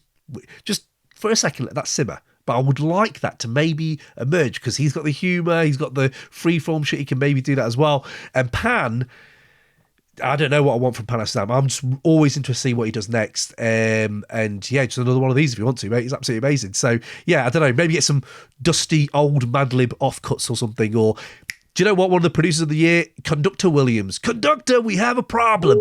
Conductor, we have a problem. Mate, he's done some shit. He did some shit with Stick Figure this year that no one's talking about. Where I was like, first of all, his producer tag. He played the whole producer tag, which is insane. It goes on for about a minute, right? But I noticed that as well.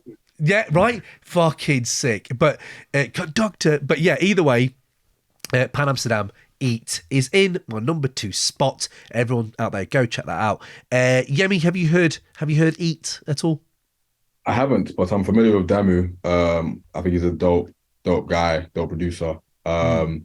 And yeah, I mean, listen, anything that is kind of sounding like Doom, even if it is a lazy comparison, I'm gonna be all over. So I'm definitely gonna check that one out. I love that type of rapping as well, where like it kind of ends like the half bar and the end bar, they're all like the ending vowels, like ease, or ooze. I love that type shit. So yeah, he's already got a fan in me. Okay, like it, but he flips it. That's like he'll keep moving. That's interesting. That's why I always like keeps you on your toes, man. He even talks about Coneheads getting into bar fights. I'm not sure if you ever watched the film Coneheads in the 90s, but I was like, this motherfucker's references are wild. Again, very Doom-esque. Ray, we talked about Eats. I know you said you were a bit of a fan of it last time we talked about it. Still a fan of it, or is it? It is a beautiful album, and that's the thing as well with it is that look at all my selections. It's all very like the rhymes are in the right places. They're right here. They sit in the right place. And with this, it's just like it's free. And jazz rap is the word for it as well, because the way it's produced, and even the way the lyrics are recorded, it sounds like I don't know, like it's recorded live in a jazz, smoky jazz bar kind of thing. You know, it's that kind of it's recorded in that way that's kind of, I don't know, atmospheric in that way. It's cool that out of all these album selections, they're all very different in the way the spectrum that are covered in terms of the subject matter and the way things are recorded. And even if we were going to include fucking Cities of Aviv thing, and it's, you know, just this range of what there is, you know, represented here. It's like, yeah, really interesting. But I do like the album. It surprised me because I went in expecting low, and that's again a callback to the Andrew Huberman thing when you say this is a great book. If you go in expecting the worst, but then how do you recommend anything? How do you recommend anything? Just say listen to this, but inherently as read. Never recommend anything. That's my whole childhood was recommending each other albums. I record a fucking podcast with you, and we just put it on the internet. That's it. Yeah, but that's now we give shit to way. people dopamine hits, and everyone's getting dopamine hits going, oh my god, Rigatoni by fucking Pan Amsterdam. No, definitely, I'm going to check that. See, that's how I'm doing all of you a favour by saying all these songs of shit. I see now. He's playing 4D chess, fellas. People's expectations. He's playing 4D chess. Because of me, people are going to enjoy it. We're sitting here with our fucking Freddy Krueger fucking 3D glasses on, and you're there over there. I said Freddy Krueger, so you ever remember that 3D Freddy Krueger film? That was absolute bollocks. But I remember going and putting my 3D. Either way, we're going down fucking avenues. Quick question, Ray. Like, are you not a fan of any rap that's kind of offbeat in terms of the rhymes? So like Blueface or anything? No, not Billy Woods. No, definitely not. And did you say Blueface? Never showing Blueface, mate. Never, ever, ever. You want a meltdown? Is play Ray Blueface. It took me a while to get into, if I'm honest, to get into doing as well. It did take me a while, but yeah. But now you are on board. Exactly. So next up, then. So Yemi, my next selections would just reiterate how much I'm very much into the rhyme at the right place. But anyway. Okay. So before we get to Yemi, I'm going to quickly go into the chat. Jack P dropping a fucking gem. Al said him and Rock have recorded 35 tracks, so he might get a part 2. Fucking hell. Panties wetted. So... I'm sorry, bro. I'm sorry, but it's true. It's true. Free Music Empire. Yes, it's true. It should be said that the Elephant Man's Bones merch rollout this year was #1, and I did cop a few bits. You're very, very right there. Although Al has been dropping some fucking sick merch. Generally, he's fucking taking all my money. Annoyingly, Yemi smashing this list. I had to look up this Reason to Smile, says Free Music. Who himself has got an incredible taste in music. So check out Raw Poetics albums with Damu. Yeah, absolutely, and Damu's instrumental albums, especially How It Should Sound, Volume 1 to 5, Spare Time and Overtime. Aaron is in the know. Thank you very much for that. And Free Music Action needs to seek out strange production. He does. His effort and energy is right, and is night and day over left field production. You're right, mate. I actually do agree with that. So yeah, Action, get out there and get some weird shit up in you. So Yemi, what have you got next? So let's have a look, quick recap what we got. We've had MINIKINGZ, we've had Kojey Radical, and you had Kendrick. So you got 2 left. Which one you're bringing? Right. So my number 3 is Knucks, Alpha Place. Knucks is another London rapper. And this album is, well, it's not even really an album. He calls it a project. It's not an album, nor is it a mixtape. But it's kind of basically a project basically talking about his origins. Growing up in Northwest London, getting sent to Nigeria for bad behavior, coming back and kind of seeing the world around him kind of change. The ends he was brought up in, the trouble he used to get into as a youth, all of the crime and all of the badness that was going around. And it's all soundtracked by this kind of like dope, what he calls like chill drill, which isn't like kind of like standard drill with like a kind of rampant kind of beats and the kind of wobble. It's kind of more stripped back. It's got the kind of same percussion and it's got the same kind of tempo and BPM, but it's a lot more like there's soul samples and chopped in there. There's kind of more quaint, kind of chill elements to it. But yeah, man, I think it's a dope project. I think he is a dope spitter as far as his actual pen. His storytelling ability is really, really dope. Like there's a song at the end of it called Three Musketeers where he's basically telling the story of these friends that he had when he was young before he went off to Nigeria and how they came, and they're separate stories and how they've come back and how they're reminisce about how each of their lives have been changed as a result. Yeah, man, I think it's really, really dope. He does a really good track with Stormzy as well, called Die Hard. They do a nice back and forth. There's this really, really dope song, kind of like 80s kind of like, low rider Miami Nights type song called Player, which is really dope. And that's kind of like what Knucks was doing with his previous music back in the day, that kind of vibe before he kind of evolved into the chill drill element of it. Yeah, man, I think it's a really dope project. The videos for it are really dope as well.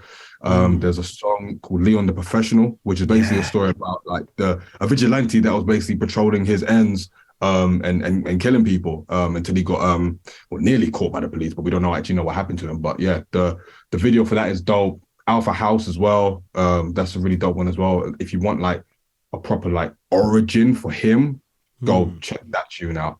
But yeah, man, it was just one of my most replayed projects because I just loved everything, the execution, the guests that were on it, like everyone played their part. Knucks definitely did as well. So yeah, man, be prepared to hear more from Knucks. Wicked, man. Yeah, because I completely slept on this guy's I've heard his rhyming has been sick and I've heard about it, but I have to say I haven't really dug into his music. I'm so glad you recommended this because the stories, I've still not unpacked them, and there is this narrative that goes through it where I'm like, this is genuinely great. There's actually some fucking Leon the Professional is amazing, and then you have fucking stuff that really got me going, which is like Don't Look Up, and he's fucking taking down Tories. I was like, yes, fucking please, let's go. And then what's he say again? Who gives a fuck what Ja Rule thinks? Where I was like, yeah. Who does give a fuck? So he has all these little moments where I was like, yeah, you're absolutely right. So I'm absolutely with Knucks' kind of. I don't know his work, but it feels like a bit of a musical statement that he's put out with this one, where it feels very autobiographical. But just really interesting to find out about. You know how much of a student of the game he is. His very first project, because he's from Kilburn, he called it Killmatic. Yes, I heard this Killmatic. Come on. He called it Killmatic. But it's kind of got the kind of old, like I mentioned, like the kind of old school 80s type of like synth type vibe, the kind of old soul thing. And he does it really well. He does it really well. And it's been a nice graduation of his sound. So yeah, man, he's a student of the game, man. And you can tell from the way he raps. He's really studied like his guys. So yeah. Nice. Yeah, man, he's got lyrics for days. Ray, have you heard Knucks, Alpha Place? Yeah. I gave it a listen. So it's just, I don't know, there's a couple of things with this. You know, you kind of go in. I don't want to say that. Look, I'm trying to be optimistic about everything. Okay, I'm not being negative. So right. You go in and just the cliches of, you look at the album cover and it's like, it's just a picture of your estate, is it? You know, like sort of thing, like this has been done again. A little part of me was like, okay, here we go. And then he can fucking rhyme. The guy can fucking rhyme. He's do you know what I mean? And just all the story, there's a little part of me is like, when you see a picture of someone's estate, I'm just like, but then I don't know, saying that, there's fucking similarities with, there's loads of fucking cliches in album covers, isn't there? But yeah, absolutely. Yeah, there's one, and then, but when you look at the track names as well, that's another thing as well. There's a few other cliche tropes that become really popular. With, you know, when all your fucking track names are capitals, and there's certain things that people do. Maybe it's stylistically what they do across their across their whole catalog. I don't know, but what he's done, the names of these tracks: Die Hard, Checkmate, Three Musketeers, Los Pollos Hermanos, which is a fucking ridiculous, fucking brilliant song, incredible, yeah, fucking love wicked. Like all of them, I really like that. Like the names of the tracks that's not necessarily what the chorus is. You know, there's not necessarily a hook there. It's just I like how what he's done there with, because he's kind of like drawn you in. It's a nice package. It's one I'm going to be going back to listen to probably again. Can you say one? That? Yeah, no, you got one, Yemi. Yes, yeah, right. We win. We won. Ray, can you say that title track again of that? Because the way you said it is great. Say it again. Los Pollos Hermanos. Do you know what? I reckon that's one of the most enjoyable track names to say in 2022. I'll put that as a little category out there. Is there more enjoyable track names? Los Pollos Hermanos. I love it. Brilliant. I don't know it's Breaking Bad, but it's great. Yeah. So there we go. Knucks getting some love. Ray getting some fucking hate. We're all getting on. This is great. Ray, what's your next one, Ray? What have you got? I want to kind of wrap this up, then we can get into our other great categories. So we're doing well, though. Number two. Which way round are we doing? So you've done three. So you've got two left. Number two, yeah. So 5, 4, 3, 2. Yeah. So CRIMEAPPLE, Breakfast in Hradec. I'm not even sure that's how you pronounce it, but. This album is like, again, it was on my list of albums I was checking, and then just from the outset, the beats are just, so you know what I've been alluding to this whole time is like, I'm not really into that because it's not really boom bap, it's not really, you know, sampled strings, and it's not, you know, it's just this, the beats sound like a Tarantino soundtrack. Do you know what I mean? They're just and he's got some. Big up DJ Skiz. DJ Skiz is the guy who's on this, right? On the beats, right?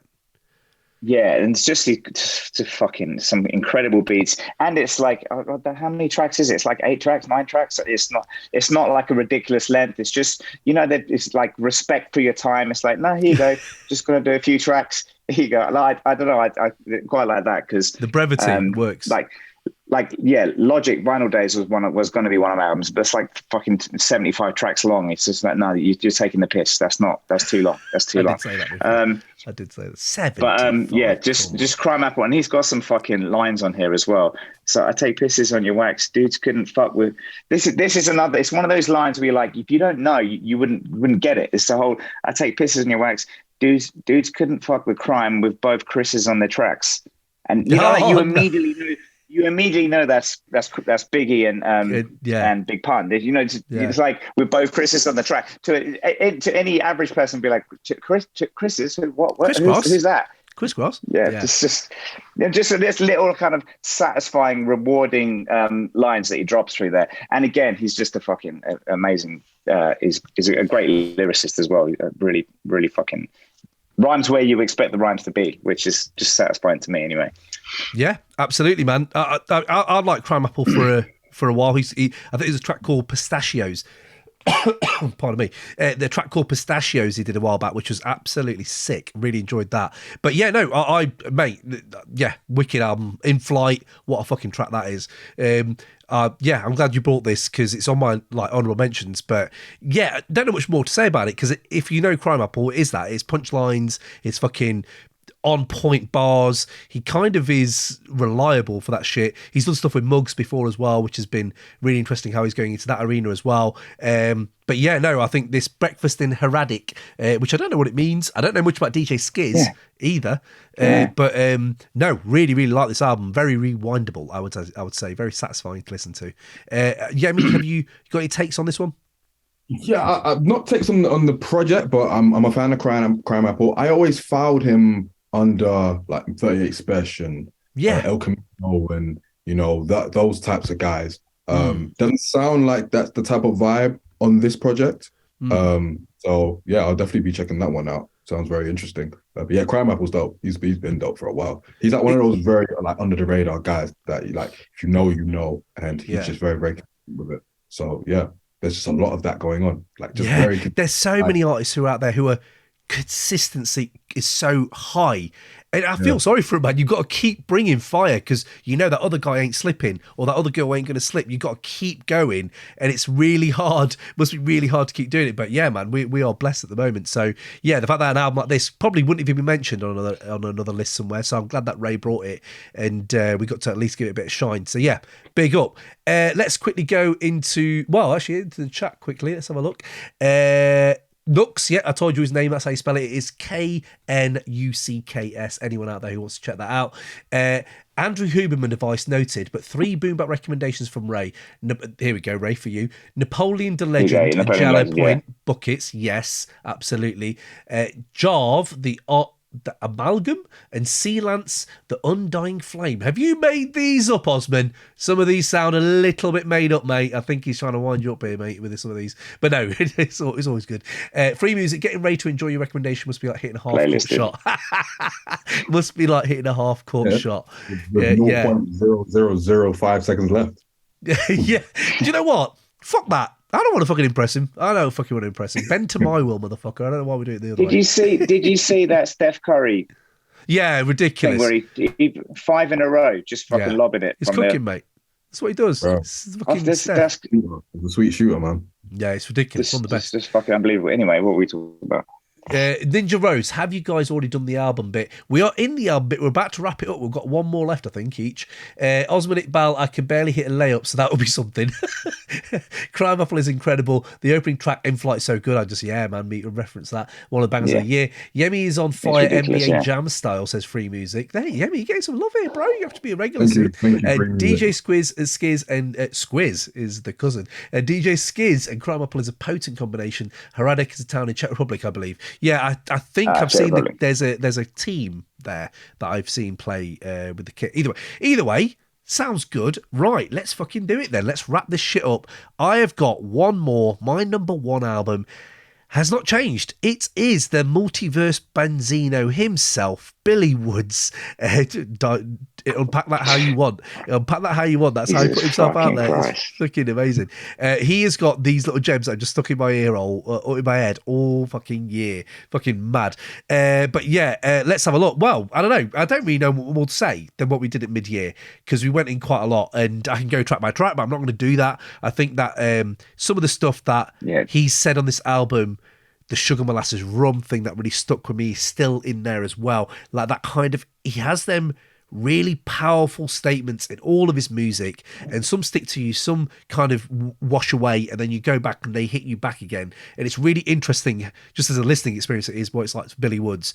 But the fact that he's here with Preservation, who I would call an underground legend now, like he's been around for so long, and his style is still so different, and the fact that we got Woods and Preservation to this year is really excites me. And I was excited hearing it was going to come up, but the fact, again, it's another one like the Al Rock thing where I was like, holy shit, like we've got Preservation and Woods. And I just think, just if you're looking at Woods himself, he's just got probably one of the best artistic runs in this century, I would say. His actual trying to think so what's 2013? 2013 is when if you start looking back at how much he's done with Elucid, and my MVP by the year, we're going to do MVP as well, but I'll do it now as well, is Billy Woods and the Backwards label. The Backwards label, what he's brought out with Elucid, what he's brought with the Kai Solo, what he's brought out with Shrapnel, has been nothing short of just fucking wow. That is, you are independent artists who are just fucking killing it and pushing the boundaries of where hip-hop can go for me. So I would say he is now on this album aspiring to this level now of what do you do next, and you just bring back more fucking sideways chat about like offhand remarks about shit that is that real, is that a dream, have you thought, like, is that something you just observed when you're out and about, and then you're mixing it with this kind of dark, funny like atmosphere of lyrics about fucking war, fucking paranoia, fear. It's not an album that you would say is enjoyable, but it's definitely an album that has really hit me hard.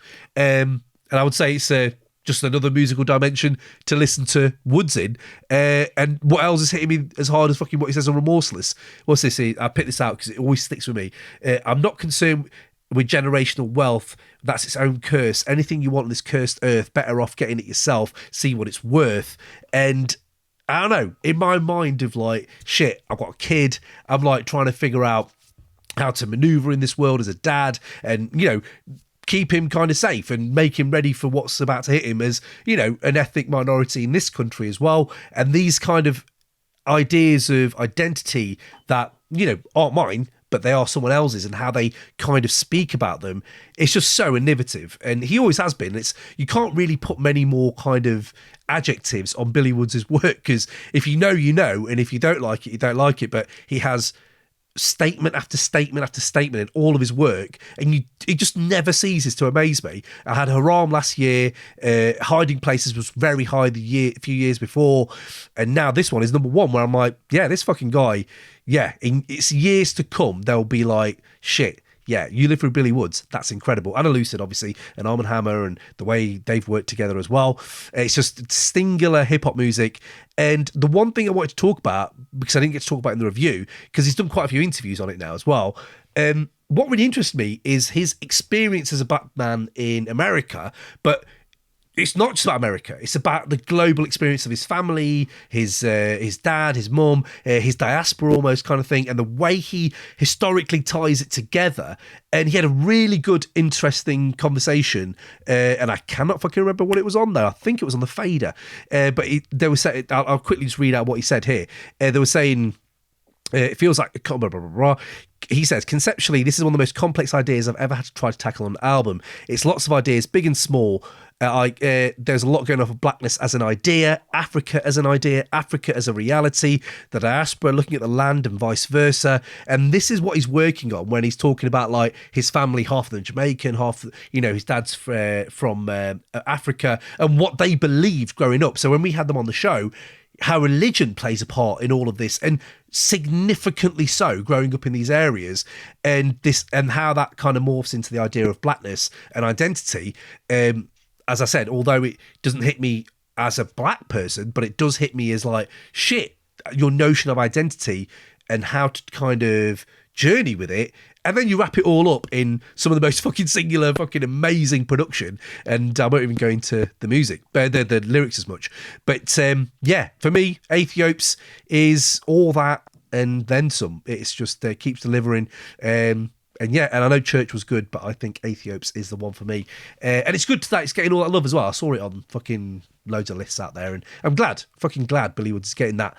Yemi, where are you at with Aethiopes and Woods maybe generally, or Preservation generally? Well, before I answer that, Ray, you're right, bro. What's up with Ray? Right. That's fine. That's okay, cool. I just wanted to double check. Ray's down the back in Travelodge. That's fine. It's fine. Fair enough. Yeah, Billy Woods, man. Not gonna lie, I don't want to say I'm not a fan, because I've listened to a few things and I've been indifferent in a lot of ways. I think I listened to Haram and it didn't grab me. Not to say I didn't like it. It's just not something that I will really ever really return to. I think it wasn't really for me. And maybe Billy Woods, as a result, isn't really for me either. I've listened to a few tunes here and there, and nothing's ever really grabbed me. And I know that this album has been on a lot of people's lists from when it dropped. I've seen it on so many lists. Yeah, so it dropped early, didn't it? It dropped early. Yeah. So it must be doing something. And I haven't gone to it. Maybe this will be my make or break with Billy Woods. See if it's actually something that's for me long term. Have you listened to it at all? You haven't listened to it? No, I haven't listened to it at all. Right. No, so I think it was the fact that, you know, I listened to Haram and it didn't really grab me, so I wasn't really trying to get into that so soon. And maybe if I felt a different way later in the year, but you know, it just I never got around to it. But I'm gonna try listen to it before the year's out. But generally, my stance on Billy Woods is indifferent, leaning towards not being a fan. Okay, interesting.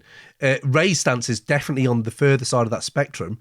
Anything you want to add other than what we did in the review in the mid-year, Ray? We did this in the mid-year. If you want to check it out, went in a bit more depth. Ray, anything? For some reason, you're breaking up a bit now, so I'm not sure if I'm going to come through. But I can hear you. Let's just say I'm not a fan. Let's just say that. Shall we? That's fine. That is absolutely fine. And no one, this is the beauty of and hip-hop, also, right? It's just fucking ridiculous. You could say a comment like, "It's the most incredible artist of the fucking century," or something stupid like that. I said it's got one of the most. It's got one of the most powerful musical runs of the century. Name another one, please. Name of the century. Fucking what? Bigger than Michael Jackson was part of the century. What are you talking about? This century. Billy Woods, the most incredible. My next one. This century. Michael Jackson was 90s, bruh. What are you talking about? Michael Jackson? No, you said.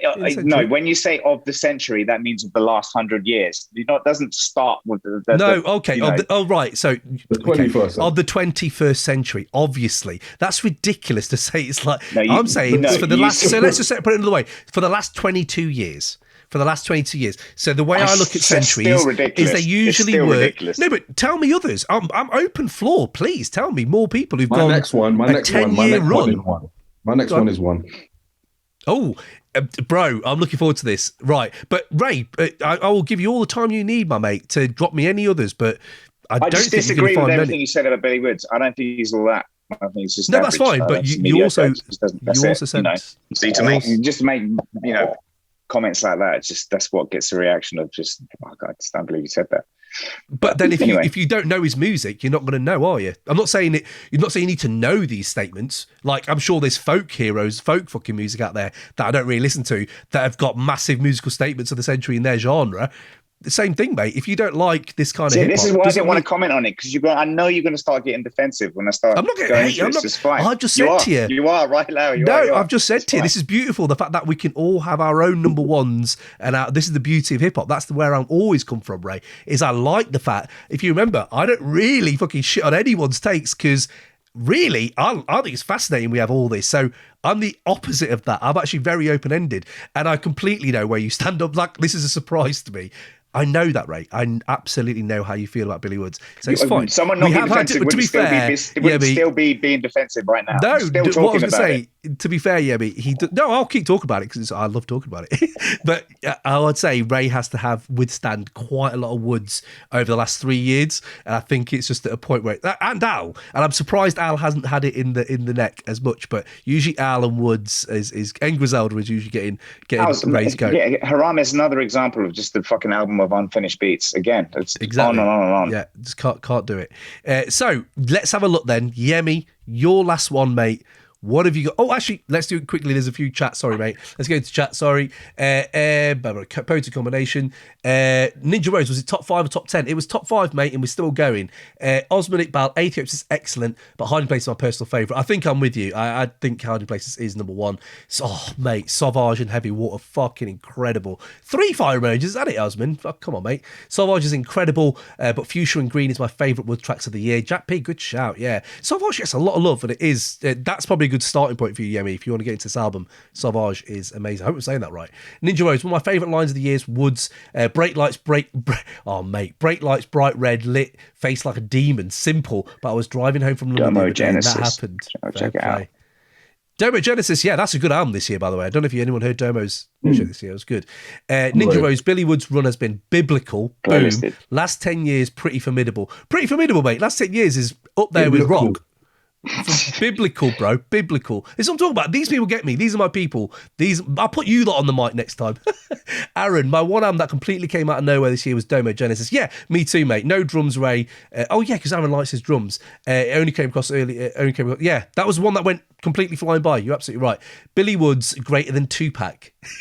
Sits back and eats popcorn, says Osman. Yes, Skeletons by Domo featuring Navy Blue is my banger of the year. This is why I love you, Osman. Absolutely right. I fucking love that song, Skeletons. So yes, Domo Genesis love as well. Bang, there you go. So yes, Yemi, your last one, mate. We've got your number one, Kendrick. There's one left. Yes, and this one actually came out on Christmas Eve last year.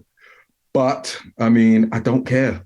It's one of those albums where, you know, it was released close enough to the start of a new year, so I'm going to include it. And we spoke about, you know, great runs, especially rap runs of the past 22 years. This 21st century, you've got to put this man near or at the top.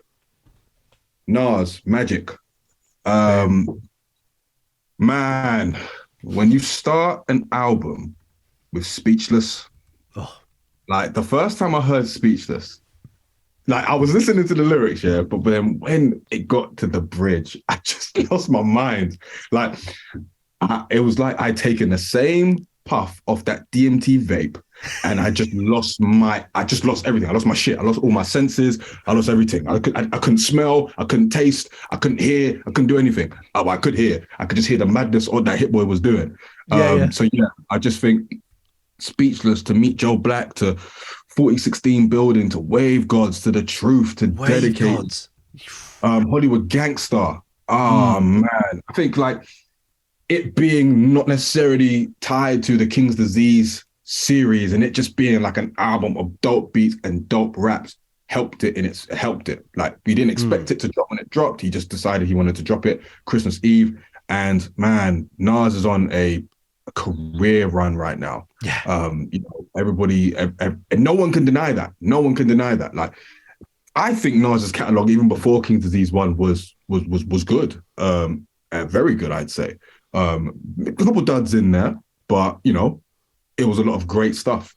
But now, if you put all of these albums, including Magic, in there, like we're looking at one of the best catalogs in rap ever. Yeah. I'd say.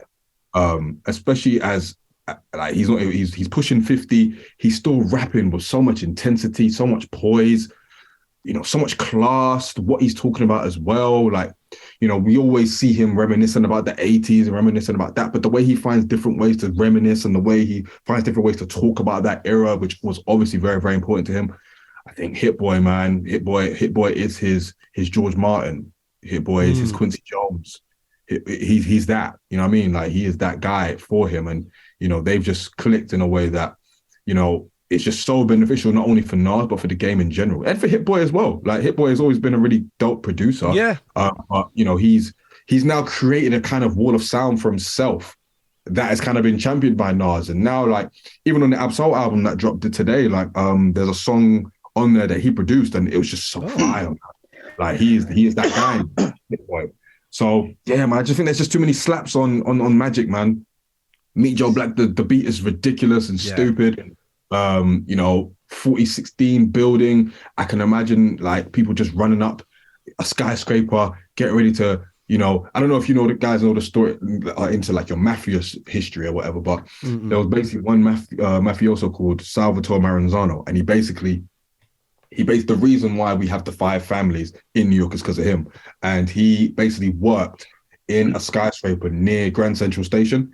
And Lucky Luciano, who was like basically the godfather in his own right as well, he sent people to murk Maranzano. I just imagined them doing that to the soundtrack of 4016 Building. It had that intensity, it had that, man, it was just brilliant, man. Yeah. There are just too many songs on there that I just went back to over and over and over again, and I can never get tired of. Like, if I'm feeling in any way, if I want to get pumped up, I'll put on Speechless. If I'm feeling like triumphant, I'll probably put on something like Wave Gods. Wave Gods again. ASAP Rocky again. ASAP again. Yeah. Killed it. Yeah. Primo with the scratches as well. Primo.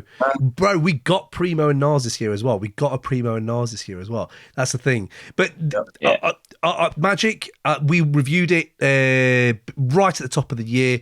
I classified it as 2021, but I completely get it. I think Run the Jewels did it one year as well. Christmas Day, they brought an album.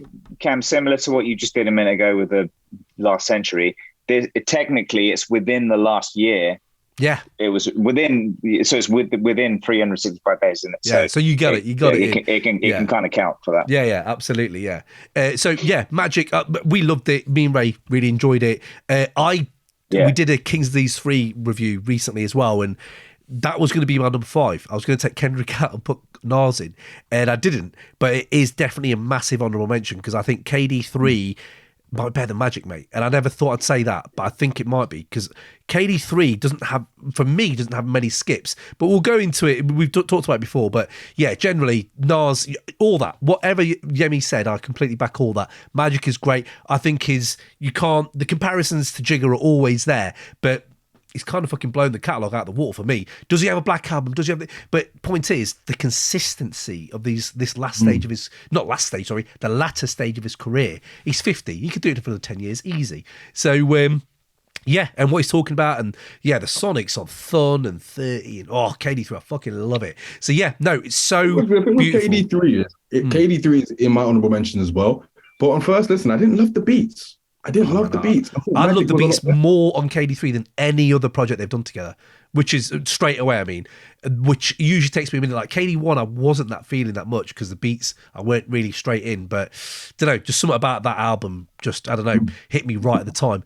Ray, we talked about Magic. Have you revisited it much? Or Nas is getting a lot of love this year on this podcast. I love this. Yeah, no, I mean, it's a wicked album. Just agree with what Yemi said about that. Speechless. Wave Gods. We got a Primo track. It's all of it, and thing is just the way Nas comes with concept tracks, and just fucking being Nas with New York stories, isn't it? So yeah, just what's not to love? Yeah, and he sounds good though. Sometimes you think like, oh, it's going to be a bit tired. He's old. I've heard this loads of times. Or, this we dispelled these myths on the last show, Yemi, where Nas has one flow. It's like, fuck that shit, man. Listen to some of this. So, yeah, I love the fact that he's having this reappraisal of his work and he's forcing it with this amazing music he's making. So, and we can hopefully... And the thing is with Nas, with what his problem is, he's cursed with... But I'm saying, and I think most people know hip hop would agree, is that he's got the greatest hip hop album of all time, and then he's got the greatest 3-album run of all hip hop of all time as well, I would argue. And so if you start with Illmatic, It Was Written, and I Am, and then so how are you? Yeah, like he's bringing out fire now, but when I listen to this, and I'm like, if I'm listening to Nas, why am I not listening to the first 3 albums? We only got 24 hours in a day and I'm asleep for 8. So, how much time have you got to listen to? And God's Son as well. Still God's. Exactly. This is what I mean. We did his catalogue and it's littered with diamonds, mate. It's littered with... There are some definite missteps, but when you think he's still doing it and one of his best ones, one of his top 5 records might have just come out. It's crazy. But yeah, well, that's wicked. So Yemi, there's your 5. We got that done. We've done my 5. I want to say one more thing. Oh, absolutely. Yeah, go. To paraphrase the good brother Justin Hunt, if you think or if you thought Nas only had one flow, punch yourself in the face. Yeah, very true. Big up Justin Hunt. Exactly true. Absolutely true. I've heard that way too many times as well. People saying that. But Ray, last one for you then, mate. Your number 1. I think we know where we're going, don't we, with this one? What we got? The fucking number 1 of my top 5 albums is fucking Apathy.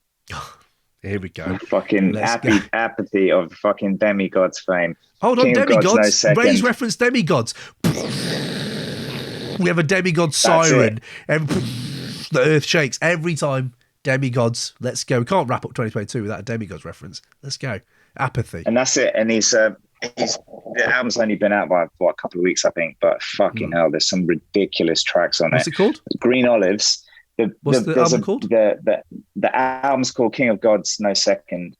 And there's a track called Green Olives. It's just one of those. It's just one of those beats that you're like, oh fuck, and then it's got a build up, and then when the actual beat drops, you're like, it's just fucking ridiculous. There's people on this as well. Like it's not like made. It's not good because of the people that are featuring on it, but Esoteric, Black Thought, Jada Kiss, RJ Payne, self-titled is obviously. His partner in crime, for want of a better phrase, and just fucking hell. There's a track called Disgusting, which maybe is the right title for it. It samples Take on Me, like really? Take on Me. It's just he's got some fucking. He's notorious for having some cheesy 80s samples in his beats, but it's just it's just fucking. And that's with Black Thought as well. It's just got some fucking ridiculous. There's a tune called One Man Army, and which is just classic Apathy. And it's 2 verses, and they're both fucking ridiculous. And I might even have to say verse of the year if I had to pick one. We'll go into verse of the year. Yeah, we're gonna do verse. We're gonna do verses. That's gonna be different. But yeah, Apathy King of Gods is just the album's just ridiculous. Okay, I haven't heard it. I need to go into it. Just riffing off your reference there of Aha, was it you said? Take on Me, that he does. Yeah. So, talking of references, one of the most ridiculous references I heard this year in hip hop actually relates to this podcast. So, James, we do our what 100 songs you would play to an alien to teach at hip hop, Yemi, right? So we bring a song on each month or whatever to put on this list. And one of the guys tried to bring on Montel Jordan's "This Is How We Do It," right, as a hip hop album and I'm surprised people didn't unsubscribe, to be fair, but a lot of people went off on that, right? West Side Gun this year, right? He has a track, and then halfway through it going to the Montel Jordan's "This Is How We Do It," and then he goes back to the Griselda track. And I was like, whoa. It's almost like he'd heard James and said, actually, I can incorporate it into hip-hop. So, sorry, just your reference there of Aha made me think of the most ridiculous reference I heard in a hip-hop song there, which was West Side Gun. But yeah, no, Apathy, bro, it's Apathy. He's always going to be above, lyrically, you know what you're going to get. He doesn't misstep too much. It's always the beats that I'm always like, okay, is it sticking with me? Am I repeating it loads? So I haven't heard this, but I'm looking forward to going in there. Was it Green Olives, you said, right? Green Olives is the track to yeah, Green Olives is that's the one. And One Man Army, which is just Apathy fucking going at it. Okay. Love how just fucking what's it, braggadocious this all is. No God, was it called again? No God something. Yeah, either way, fair play. Yemi, have you heard much of this album or Apathy? No, I haven't heard the album, and I've heard of Apathy, but I've never heard his music. Or maybe I have, but I've just never known it. While we're on the subject, Demigods actually brought out one of the albums, which was called Killmatic. That was, again, so when you were saying about Knucks bringing out Killmatic, obviously they brought out Killmatic just because the kill reason, but whereas, the Kilburn reason is also a cool reference. But so yeah, definitely gonna check that one out. But the Killmatic, and again, fucking, he's got cheesy Rocky samples all over that. Just a tune called Raiders Cap. Anyway, just the Killmatic album from the Demigods, it's just ridiculous. Did anyone listen? I know that's not it. Did anyone listen to Drillmatic, the game? Oh, no. I didn't know. I think I did. No, I didn't. No, I'm sorry, mate. I didn't. The game, I haven't got much time. I always like an Illmatic reference, but I don't know if it's always justified. But yeah, maybe it's worth checking out. I think the best one for me is Elmatic, when Elzai did Elmatic. That was one of my favourites. Elzai's Elmatic. Yeah. If we're all doing Illmatic references, let's got to mention that one. Okay, well look, we've done our fives. This is pretty decent, man. This is a pretty fucking incredible year. Look how different these fives are. Ray's got Apathy, King of Gods No Second, CRIMEAPPLE. Sorry. Yeah. Did I say that first, or did Osman just repeat what I just said, or did we both say the same thing at the same time? Oh, I don't know. I wasn't reading. But let's have a I quick wasn't reading, recap. but he's Let's have a quick just said, recap. Great minds, great minds. yeah. Okay. We'll jump into the chat in a minute. Let's quickly do the recap and then we'll move into the categories. Yemi, Kendrick, Nas, Kojey Radical, Knucks, MINIKINGZ. Sick. Very different. Ray, Apathy, CRIMEAPPLE, Ill Conscious and Mute One, Cheat Codes, Black Thought and Danger Mouse, and Homeboy Sandman. Love that. And I had Woods, Panam Sam and Damu, Rock and Al, and Cities of Eve and Kendrick. Wow, okay. So only a bit of crossover. I'm enjoying this. Let's go into the old chat then. It has been kicking off. Fucking hell. Yemi, what have you done here with your references to Mafia? Let's have a look. So... Ninja Rose, Ray would love Apollo Brown and Fillmore Green's album Cost of Living. Not sure if the guy spoke of it. Yes. Playlisted. Yeah, it's Apollo Brown, man. Come on. Aaron, yes, Ninja Rose, that's a great album. Definitely one for you, Ray. Free Music, Yemi coming with Masaraya versus Maranzano Mafia History. A+. He's loving that. And then Aaron's got Sadat X Science of Life. Yes, good shout. I forgot about Science of Life. Really good shit. Apathy and Stu Bangers and Kojey Rap's latest, which I haven't heard yet. Kojey Rap's been slowly simmering, dropping a few bits here and there, which I haven't listened to fully, but love it so far. Trill Static 2 and Special 38's album with Harry Fraud. I didn't even know he fucking brought that out. Jesus Christ. I could do without 50 odd songs from Hit Boy over 3 years, maybe some variety from 2023 onwards, says Osman. Osman, I revisited Stormatic after listening to the excellent Making Your Matic podcast, but it didn't sound as good as once I remembered. Lots of skips. Okay, okay. And Osmond about Demigods. That's wrong, but it's fine. We'll let it slide. Linked to something Yemi mentioned earlier about Knucks. Demigods also an album called Killmatic back in 2013. Yeah, says Osmond. This is what I just said. Yeah, you are one. Anyway. You are one. A-Star, Lil Pudding rapper, has Scousematic, which made me laugh. Yes, he does. And Osmond here doing the pun believable. Right, big pun over here. Let's not forget Nemanja Matic, who might be Nemanja Matic, obviously, but Nemanja Matic, yeah, he's going to, but possibly the slowest midfielder ever in Premier League football. I'm really enjoying. Fantastic play on words. And to be fair, Matic was a great DM, but oh my goodness, slow. But it's making me. I'm really relishing it. I think I want to use that in the pub at some point and not credit the source. No, but Ninja Rose, no car cam. This is my honorable mentions, bro. Car brought out 2 albums this year, and I put him in my top 5 the year before, and the year before that. And these albums are incredible. I don't know if they're as good as those others, though, bro. I just don't know. And Languish Arts and Woeful Studies, I understand that they're... Oh, my God, I'm just thinking about some of the tracks on there as well. They're fucking beautiful. The way he uses fucking windpipes and fucking, what do you call it, fucking keys on those albums is ridiculous. And his rhyming, his car is... You know me, Ninja Rose. He is my one. He is my Neo. Him and Burial are right up there, man. But yeah, it didn't get in my 5, bro. It didn't get in my 5. I will probably change it. But you know what, as well, I probably haven't revisited them as much as the others as well. But yeah, I'll probably get it in a year and be like, shit, I should have put that in, like I usually do with these things. So, categories. I'm going to rattle through these, lads, right? Let's do the quick one. Slow burn category we have. Slow burn category, which is an album that you didn't really feel too much to begin with, and slowly you got into it. I've got Currency and the Alchemist, Continuance. First 2 times, yeah, it's all right, it's fine. It's yacht rock, and it's yacht hip hop, it's fine. And then after a while, you're like, holy fucking shit, this could be my top 5. So it is an incredibly, Currency, obviously, but the way Al is dropping them fucking transitions on there as well, and the beautiful music on there. Yeah, for me, it was Continuance. Yemi, what was your slow burn? Did you have a slow burn? I didn't. You didn't forward slow burn as a category to us. Oh, did I not? Do you know what then?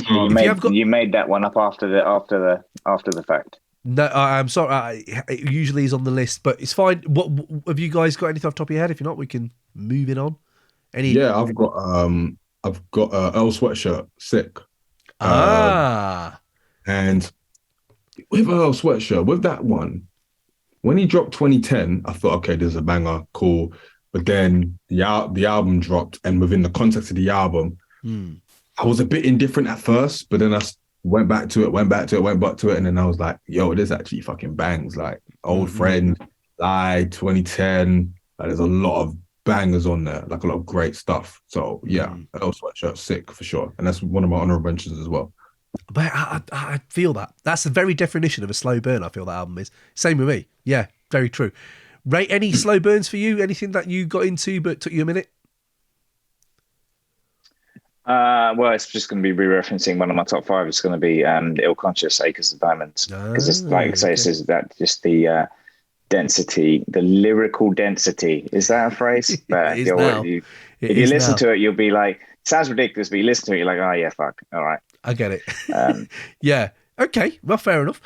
So let's jump into one of our big ones then. Feature of the year. Feature of the year. We've had a lot of music. We've had a lot of fucking incredible Avengers moments, like we talked about with West Side and stuff like that. I'll drop mine quick. I think people might just agree with me because there has been a few total standouts. We did a few of these in the mid-year if you want to go into more of those, but I got Black Star, Peppers, West Side Gun. I've got Stove God Cooks, a feature king on Benny the Butcher's Back 2 Times. He's so sick. I need some more Stove God. He's fucking feature king, man. Mr. Motherfucking Esquire on Respect the Architect by AJ Suede and Televangel. Anyone who listened to our mid-year, I broke down that verse and it's utterly fucking ridiculous. It's so good. So that was going to be my number one. And then Ray fucked me up by putting Logic in my mix, Vinyl Days. And I heard Blue on Orville or something called Orville. And Blue on that is sick. And yeah, really enjoyed that. MF Doom on Belize, Billy Woods on Tabula Rasa, Earl, that is fucking incredible. I broke that down this year as well. But my number one, oh, no, that is my number one. Or is it my number one? JID Home Remix. Fucking bars on bars on bars. But it has to be J. Cole, Johnny P's Caddy, Benny the Butcher. I'd like... It could even just be the verse of the year, to be fair. But feature of the year, I can't see anyone going past that. I'll be honest. And he dropped it so early that everyone had moments. You had time, lads. You had time, and girls, all of you, to really think about, oh, J. Cole's dropped this in January or something. And it's just still, listen back to it now, it's fucking ridiculous. So for me, it's J. Cole and Johnny P's Caddy, followed swiftly by Conway's Mum on God Don't Make Mistakes. I forgot that was a great feature by Conway's Mum on there as well. What do you guys think, J. Cole? Or do you, free open floor, your features of the year, and any of them on there? Oh man, with J. Cole, I forgot about it. I can't even lie to you. What? I forgot about it because it dropped so early, and because like it's been so long. But I listened back to it before we came on here, brother.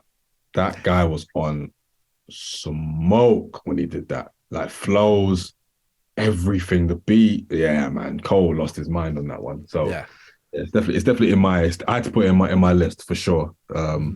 My general list, I've got Bodie James on Wiseman, Nicholas Craven. Yes, yes. Fire shit there. I've got Navy Blue on Quelly Chris's So Tired You Can't Stop Dreaming. Bro, great shout. Yeah, man. It's basically like a song within a song. And he was spitting, man. Talking about his family, his life, his identity, like everything. It was so pristine. It was so crisp. It was so clean. So shout out to Navy Blue. I've got Baby Keem on the interlude for Savior. Yeah. When you start a verse out, what did he say? He said, "You ever had your mama strung out where you study division?" And I was like, okay, I know what's coming now. You've grabbed me now. What are you saying now? Like he just had that one line to just grab me, and it was just again. Storytelling on 10. Fantastic stuff. I've got J. Cole. I've got Malice on Pusha T's I Pray For You. Oh, great shout. That's one of my verses of the year. Yeah. I mean, you got if we're talking about Cole, you got to talk about Malice as well. I mean, considering we haven't heard much from Malice in a while, for him to come back like that, that was disrespectful. Disrespectful. He didn't have to do all that, but he did it anyway. Clips collab, please. Clips collab. Exactly. It whetted the appetite for more clips, so hopefully that comes. But did you hear J. Cole on Beer, by the way? Oh, London.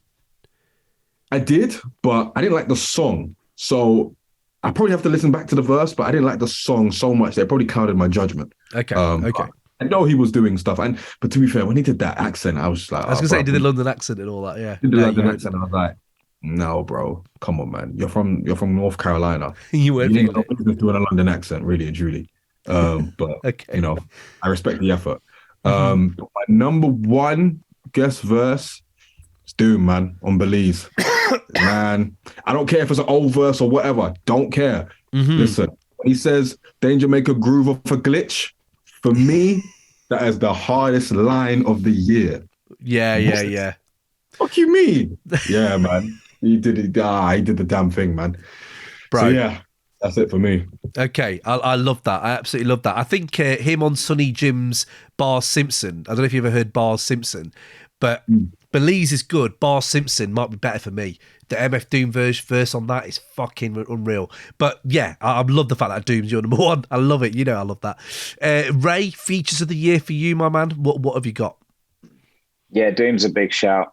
The J. Cole one is, just so you know, just so you're aware, that was in my email. I already called that and emailed it to you, and then you said it. So I said it first. I said it before you did. Remember that. Remember that. I got the emails. We can post the I emails. think if, We can if post the anyone listens emails. to It's the fine. mid-year, J. Cole was exactly number one as well. So we haven't changed much, but any regular listeners, we're sorry for not changing that much, but we'll Yeah, drop just different I bit of flavour. mean, yeah. So yeah, J. Cole kills it on that, and I don't know what's he doing? You know, this Dreamville stuff. You listen to, you're like, oh, is there going to be something in it? And you're like, it's not really. I'm not really feeling it. I Mm, appreciate that he's trying to bring up the people around him. Are they his mates? Are they? I don't collective, know what. yeah. I don't understand what it is. It's a It's label. and It's label. yeah, yeah. Head Like scouting. I'm not really feeling not well, for the most part really feeling that project. But then, like I said, I was revisiting his that freestyle from last year, which is just fucking ridiculous. And then yeah, that's what kind of brings you he reminds you that he exists with like with like a throwaway kind of freestyle. And then yeah, then just he really brings it on that on Johnny P's Caddy. But otherwise, you've got to give a shout to RJ Payne or wherever he's on, just fucking reliably, absolutely destroying it. Just yeah, Mm. it's him on Butterfly Effect on Meth's album. Yeah, just yeah, destroying it every time, every You do time. love that. You do love it. I Okay. slept on RJ Payne, but that guest verse, yeah, man, stupid, Mm. Yeah, stupid. He could absolutely, he man. could he could fly the flag for Wu Tang in 2023 if they Yeah, allowed yeah, him. He 100%. should just do it. Mate, absolutely. They could jump on as well. Like him and Meth. Come on. Mm. Absolutely. Well, look, I'm enjoying that. I think this might veer into the next category a little bit because I think verse of the year could easily be that John P's Caddy one a little bit for me. Also, the other ones that we mentioned there as well. There's quite a few shouts. But verse of the year for me, it's the same as it was mid-year. I don't change for anyone. It is Conway the Machine on God Don't Make Mistakes. One big fuck off massive opus. He just brings it in and it's like an open wound of a track. I called this before, and you see this guy just rapping his fucking arse off to a point. It's not like it's just so revealing and really vulnerable. And when you realise it's Griselda and Conway, I know they do have moments of vulnerability throughout all their music, but it really just goes for it. It really is just laying it all out there. And just that Tupac energy. All this I've said before, but yeah, absolutely loved Conway on that and stressed and all that shit as well. But a few just honourable shout outs. We said Bar Simpson before, but well, we've got Slick Rick on Metropolis, if anyone heard that. Pan Amsterdam generally, Duckwalk or H-Bar. Open Mike Eagle on For Doom. I don't know if you've ever heard Open Mike Eagle's album, but he did a song called For Doom, and it's so fucking... Oh, my heart was full about his love for MF Doom. It's amazing. Def C I've got here as well on his album For All Debts and Public and Private on the intro. Kelly Chris, Lord Queso and Uncle Mark.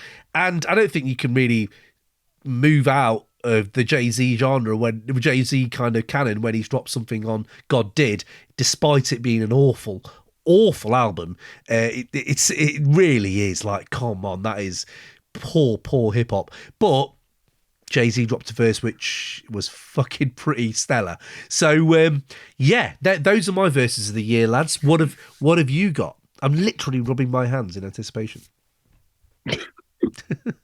So for me, I've got three. I think I really struggled to decide my favorite, but the one that I always like, whenever I hear the song, I'm always listening to that verse, studying that verse, really dissecting it. For me, it's Kendrick Lamar's second verse on Savior. Interesting. When he really gets into the idea of like hypocrisy in society, when he's talking about bite their tongues in rap lyrics, scared to be crucified about a song, but they won't admit it.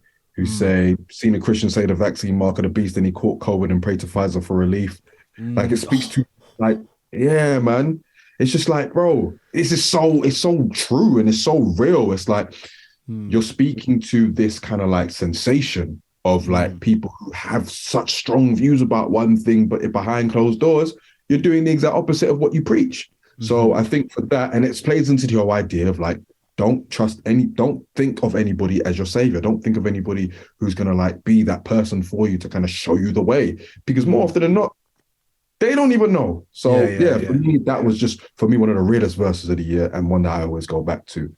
And as far as like honorable shouts, I've got Black Thought on Belize as well. That there. I mean, I mentioned earlier that he's a poet, but bruv, like some of the things he's saying here, like thing with Black Thought is you've really got to like look at the words and read what he's actually speaking about to really get like the rhythm of it and how he glides with it. And Belize is just a great example of that, man. For me, you know, we've spoken about like there's not one Black Thought verse, but for this year, that's the one verse where I thought, okay, this guy not only lost his mind, but he was actually spitting some shit. So yeah, that one for me as well. And I've also got Lupe Fiasco, his first verse on Goatee or Gotti. It's a short one, and it's not as dense as other ones. But again, the way he was just tap dancing, man, it was just ridiculous, man. That's a really good way to put it, tap dancing. Yeah, absolutely. Love that. Love that, Yemi. Love that. Ray, what have you got? Verse of the year, mate. What you got? So Apathy, One Man Army. You've got to check out the verses on that. His flow's ridiculous on that. And so the thing is, because there's been a lot of like high standard of like we were saying about Black Thought, like which verse? There's a million verses that he just keeps such the consistency is ridiculous. But like this year, there's one person that brought, and it's not one verse, but there's a few lines where I was just lines that made me just stop everything and just stop everything lines. And then maybe I'm doing the fucking Huberman dopamine thing now because I've set expectations high, and maybe it'll be underwhelming. But I don't give a fuck. So there's the top three of them, and basically it's your old Drew, your old Drew. This year it's just been fucking just killing it with those releases. Was it Yod Wave? All of the. Yod Wave, Yodney Dangerfield and Yod Stewart, wasn't it, as well? But it's just there's these fucking lines on Francis Ford Coppola. I need fuck you money like an escort.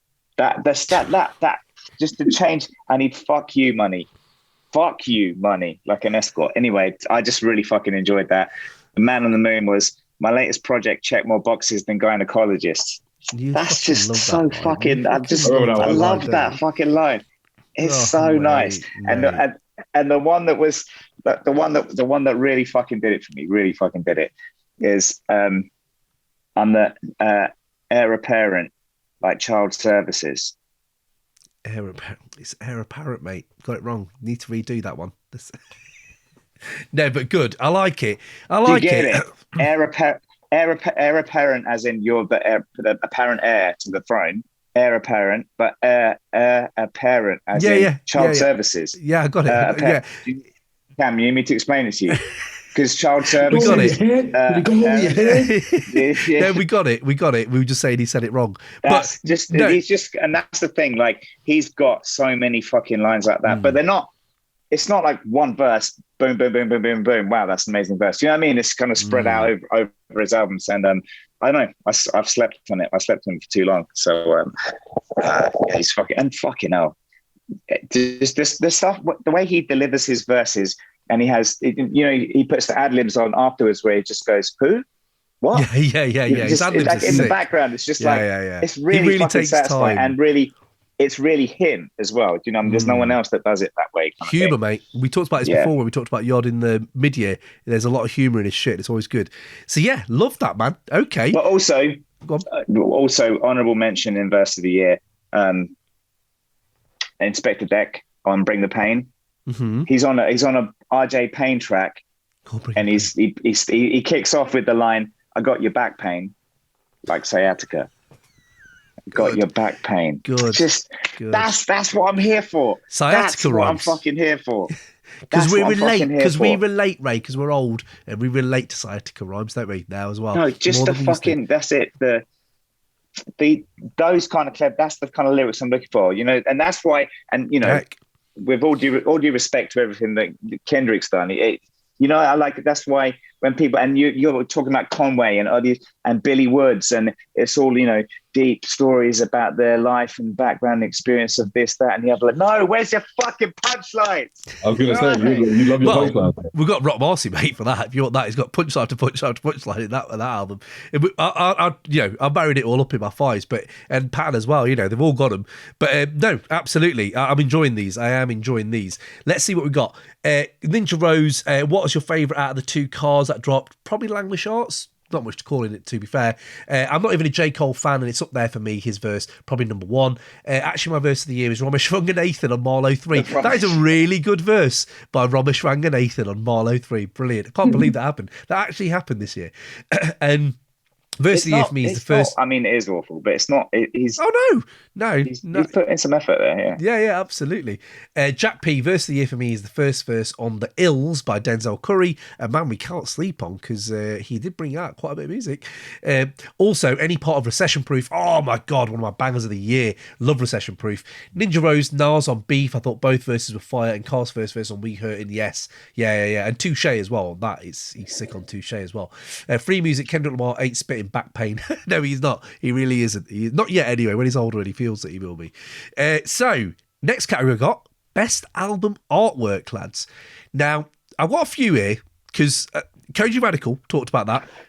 Come on, Kojey Radical. I got to take a piss. I'll be back. Okay, you go. You go. I'm going to list these off. I've got, what do I have? What did I say? Kojey Radical. Amazing. Like, that is a really incredible, like, almost Salvador Dali-esque, you know, kind of painting, which is pretty amazing. I've got JID's The Forever Story. I don't know why. I really, really like that one. Sonny Jim's White Girl Wasted. Okay Nice, Have You Tried Being Happy? That something about that artwork really gets me. Open Mike Eagle's Component System, which is amazingly weird and odd. Loyal Karna's Hugo. I don't know if you've heard Loyal Karna's Hugo, but it's like an off photo they've taken of him in the car, and it just sort of really hits home. And I really like that album as well. An album that's kind of surprised me. West Side Gun's 10. That's just a striking fucking image. Gets me. Lucid, I Told Bessie. I said this before as my album of the artwork. Mid-year. Something about it, just really beautiful. And Silk Money. I don't know if you've heard Silk Money here, Yemi, but I don't give a fuck about that rap shit. I'm just drop until I don't feel it anymore. That is what the album's called.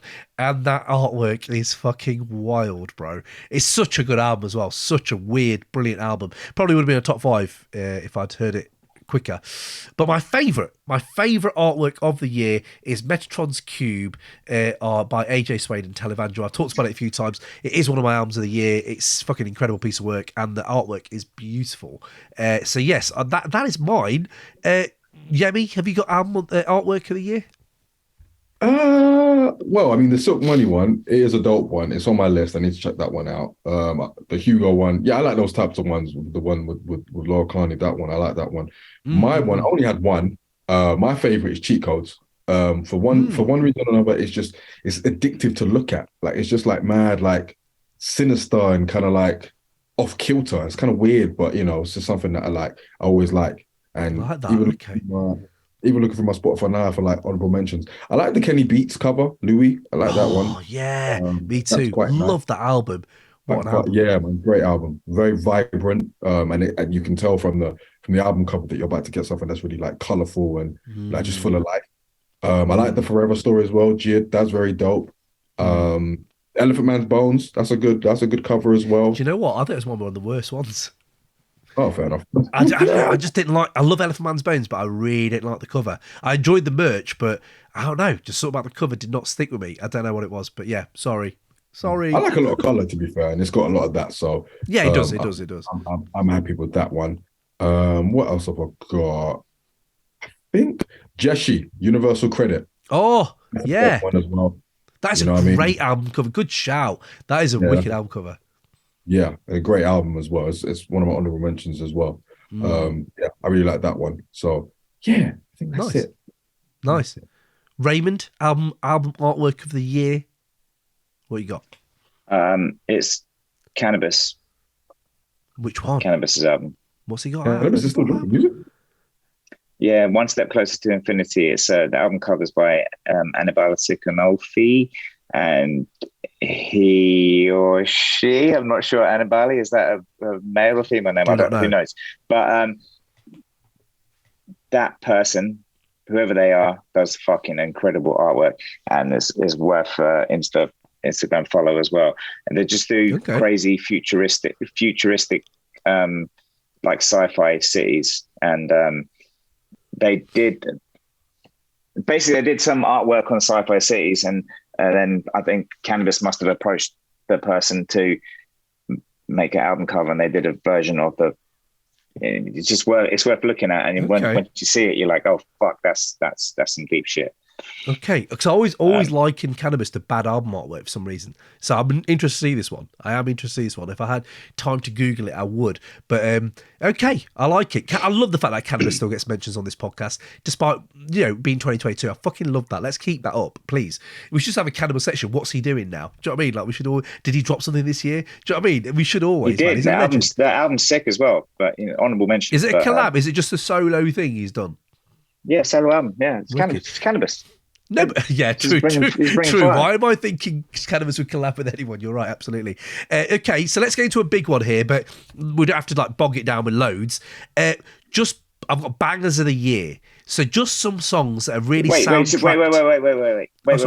you go into that, I want you to pick one banger of the year. You have to pick one tune that represents 2020 is the tune, and in my opinion, there's only one that does that for 2020.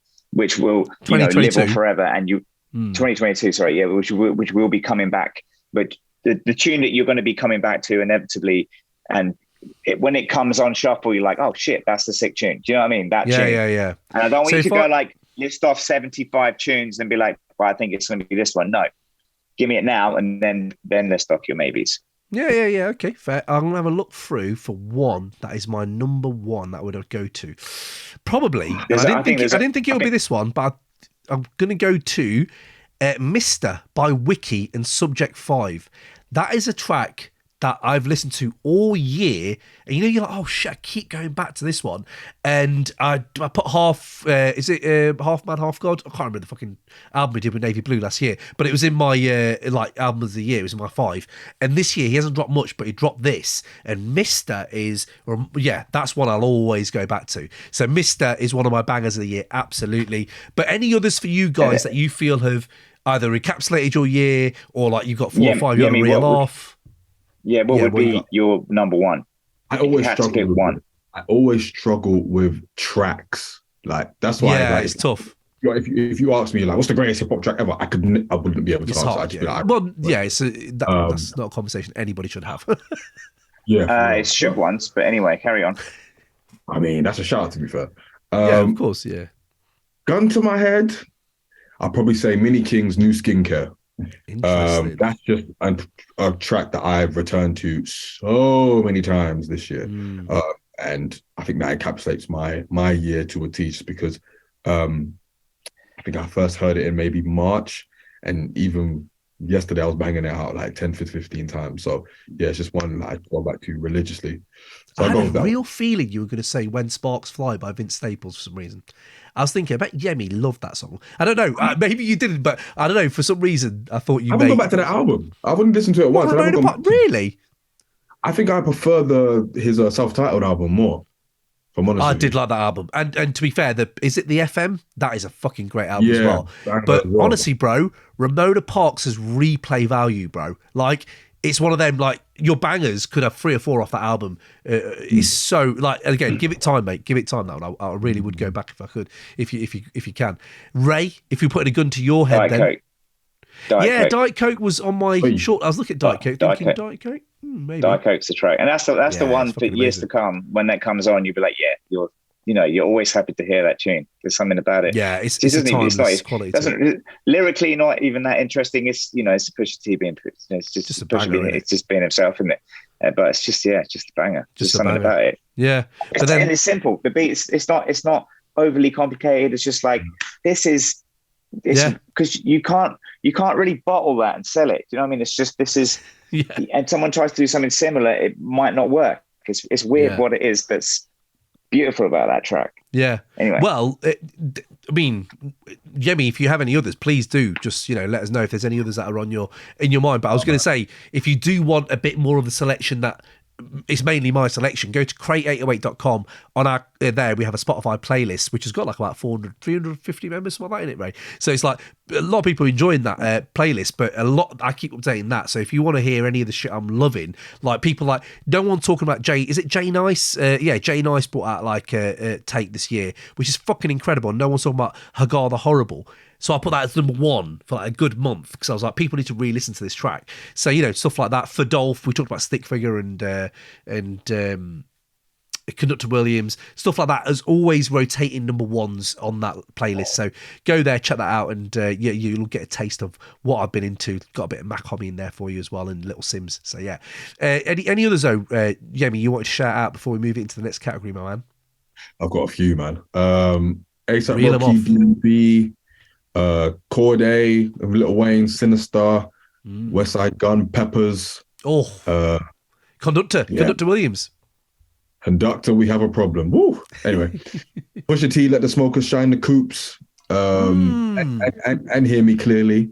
I've got Larry June, Breakfast in Monaco, Jeshi and Abong Jaya, Protein. Love Protein. Protein's on my list. Banger, absolute banger. Jungle Pussy, Critique Euro Drew, The Return of Sasquatch, the Mad Lib beat. Do you like Crack Akai's? Sandwich? Crack Sandwich is unreal, mate. Have you heard Akai Solo's album? Because he's got some I know. SOM on there. Is a real intro to like what he's doing on there. Again, on the Backwards label, I'm talking about MVP of the year. Billy Woods and dropping that album with Akai Solo was amazing. Mavi, is it Mavi or Marvi? He dropped as well. A really good album this year. Nice, that Ray dropped Snake Oil off that is, there's been a lot. We're not talking about Rome Streets, what he's done this year. He's done some sick output and he's got shit on there, Blow for Blow. That's another one as well. So Mayhem Loren, fucking Luca, there's just been a lot. There's just been a lot that's dropped this year that is very hard to go into all of it. Before we move on then, Ray, any other bangers you wanted to quickly shout out before we move into the next category? The combo of Terminology and Paul Wall, that's got to get a shout. So Recognize My Car was fat and Like I Do, and just same as what Aaron's shouted as well. Walking, Denzel Curry, yes, big tune with the beat switch as well. It's just love that. Denzel's got a few bangers on that. There's a song called The Last as well. The Last is fire. Yeah, like Denzel dropped this year as well. Usually we'd be talking about it loads, but it's just been so much music this year that it's like, what the fuck? Absolutely. Big Crit dropped this year, and I like some of that. The Fire interlude and all that. Big Crit dropped, a Fire and South Side of the Moon. There's some music on the album that is fucking brilliant. I think that dropped this year. I'm pretty sure it dropped this year. But we have been feasting. Right, let's go to the chat then before we move into the last few categories. That's what we've got, blah, blah, blah. Recession Proof. Okay, Jack P, best album cover for me is King Cobra. I keep hearing King Cobra. I fucking still haven't heard it. I need to hear that. Just perfectly captures the energy and style of that record. The Open Mic Eagle cover is great. Yeah, I did shout that out. Absolutely. Bang of the year for me is Calvin Showers by Sankofa. I've rinsed that since it came out in April. That's a fucking tune. Fair play. And Walking by Aaron says Walking by Denzel Curry. So yeah, there you go. Right, so last category then. Let's have a quick look. We've done artwork. best hip hop moments. Which one do you want to tackle here, lads? Best hip hop moments, best least hip hop album, collabs you need in 2022, or yeah, that's what we got. Or 90s rediscovery. What do you want to do? I can do hip hop moments. I like. There's been some great hip hop moments this year. I'm gonna say Rolling Stone's list was one of the lowest moments, definitely of hip hop this year. But Super Bowl, we talked about this over and over again on this podcast, but that was a real moment for me. For me, outside of like in the popular culture, going to gigs again has been amazing, and seeing a Fred Again Boiler set that just went fucking maniacally viral, and then actually seeing him was massive. But in hip hop, seeing Arm & Hammer live was just a like bucket list, bang, ticked. And then meeting fans of the podcast at the show was mind bending. It was really weird. So yeah, like, oh, hi Cam, who are you? I don't know, I'm a listener. Oh, what? This is weird. So 2022 has been a ridiculous year because we're outside again, and it feels like shit, this is what it used to be like. It's weird, right? So yeah, for me, any moments of 2022 for you guys that have really stuck out or like made you go, what? Yeah, I mean, seeing Kendrick live was amazing. I saw him at the O2. That was really, really dope. And just seeing how engaged people were, considering like it's not the like most banging album in a traditional sense, but you know people were loving it, so that was great to see.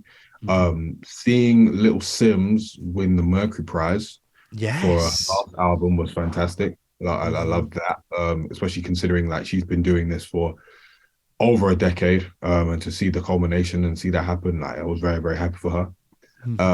And even though I don't always stand this guy, when Drake and 21 Savage did their fake Tiny Desk, I got a chuckle out of that. I got a chuckle out of that. And the fact that NPR were even saying like, no, do it for real though. Like come over and do it for real though. And they just didn't. Their whole promo run for Her Loss was interesting. They did the fake Vogue cover, which they got sued for. Idiots. Oh yeah. They did the fake Howard Stern, where 21 Savage said he was the best UK rapper ever.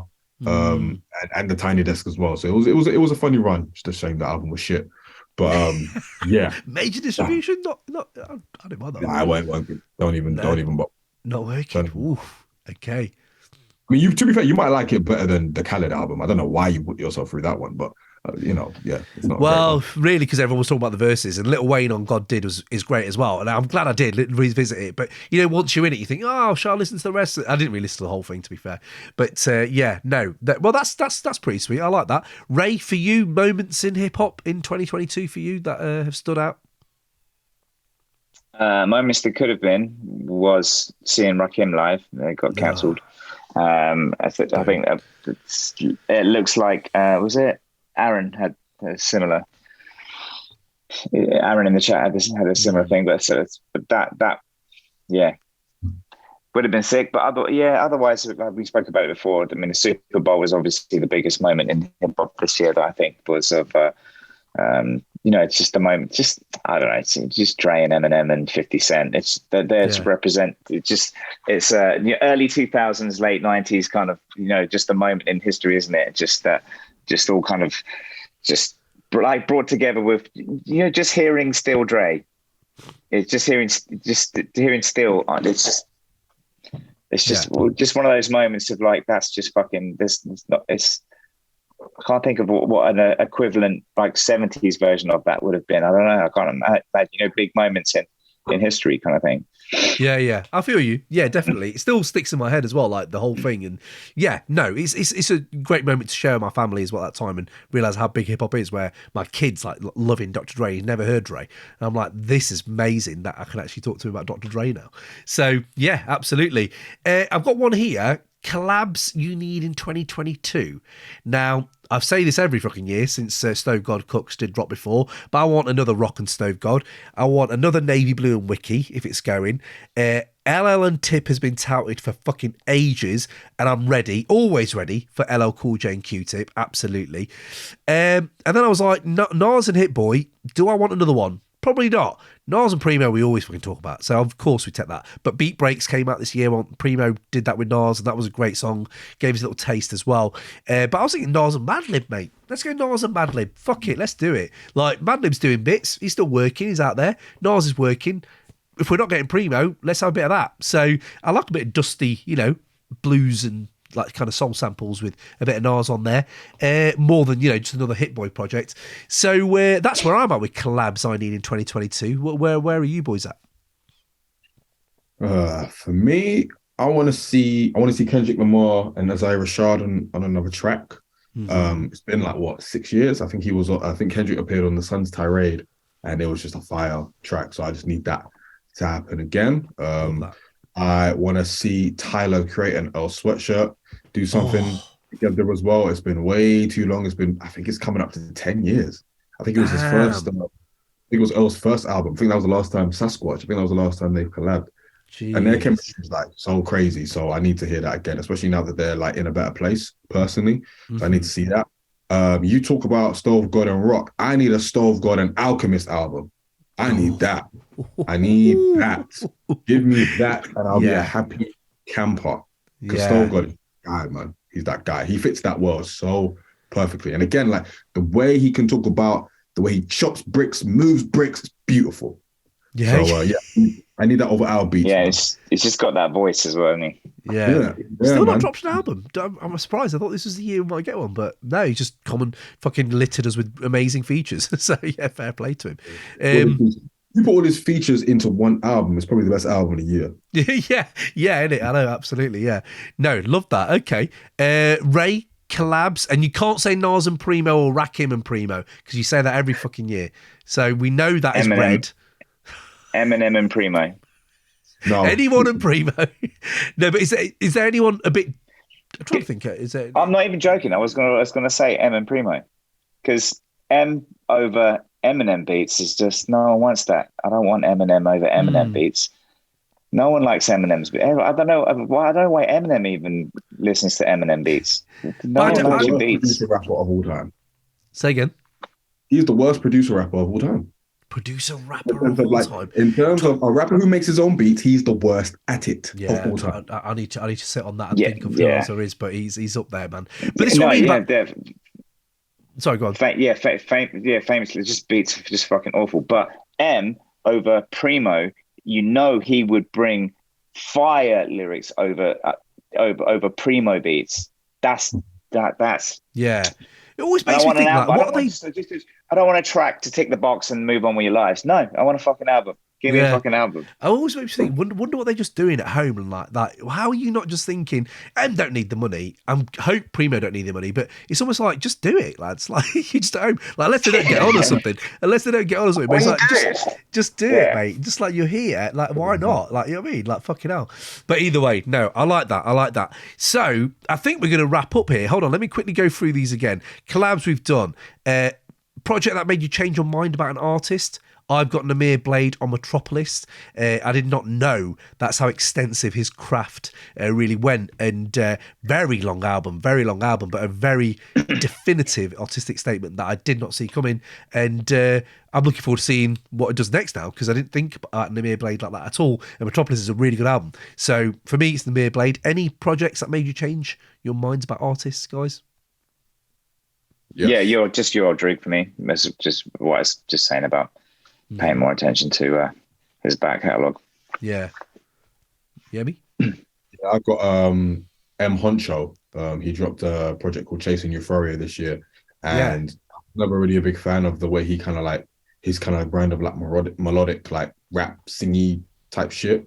But and it's a long album as well, but it's a really good album. It's very cohesive. It's very dope. So yeah, I'll be checking out more M Honcho in the future. I bought M Honcho years ago to this podcast. I think it was about 3 years ago. I bought him as one of my honorable mentions. And I haven't really digged into his new stuff, so I need to check that out. Thank you for recommending that. Okay, I love that. Best podcast. We've done that bit. MVP of the fucking year. We've not done MVP of the year. And the best album you'll never listen to again. I've got Salt's KD3. Air. You got KD3. KD3 by Nas for Ray. For me, I've got Salt, Air. Everyone's banging on. I love fucking Salt. They brought out a lot. But Air, I'll probably never listen to it again, but it's so beautiful. But if we're going hip hop, I'm going Elzai and Georgia and Muldrow. Muldrow? Yeah, Muldrow, Zeitgeist, which is a lovely, great Elzai album. I just haven't listened to it again. It's really odd that I haven't done that. And I love Elzai. So that's my best album I'll never listen to again. But now I want to kind of listen to it because I just said it. Yeah, I didn't like Air, man. I love Salt, but I didn't like Air. I think Air was just too fancy, man. Yeah, it's a score, isn't it? It's like nah, that's not what I come to Salt for. You know what I'm saying? Yeah, but they were flexing on some level there, but I just didn't know. Yeah. I wasn't, but it got mad reviews. Like everyone was, and I was like, the other shit they've dropped is way beyond this, mate. Come on, way better. Yeah. Way better. Yeah. But for me, I've only got one. Shane Noir, Food for Thought. Okay.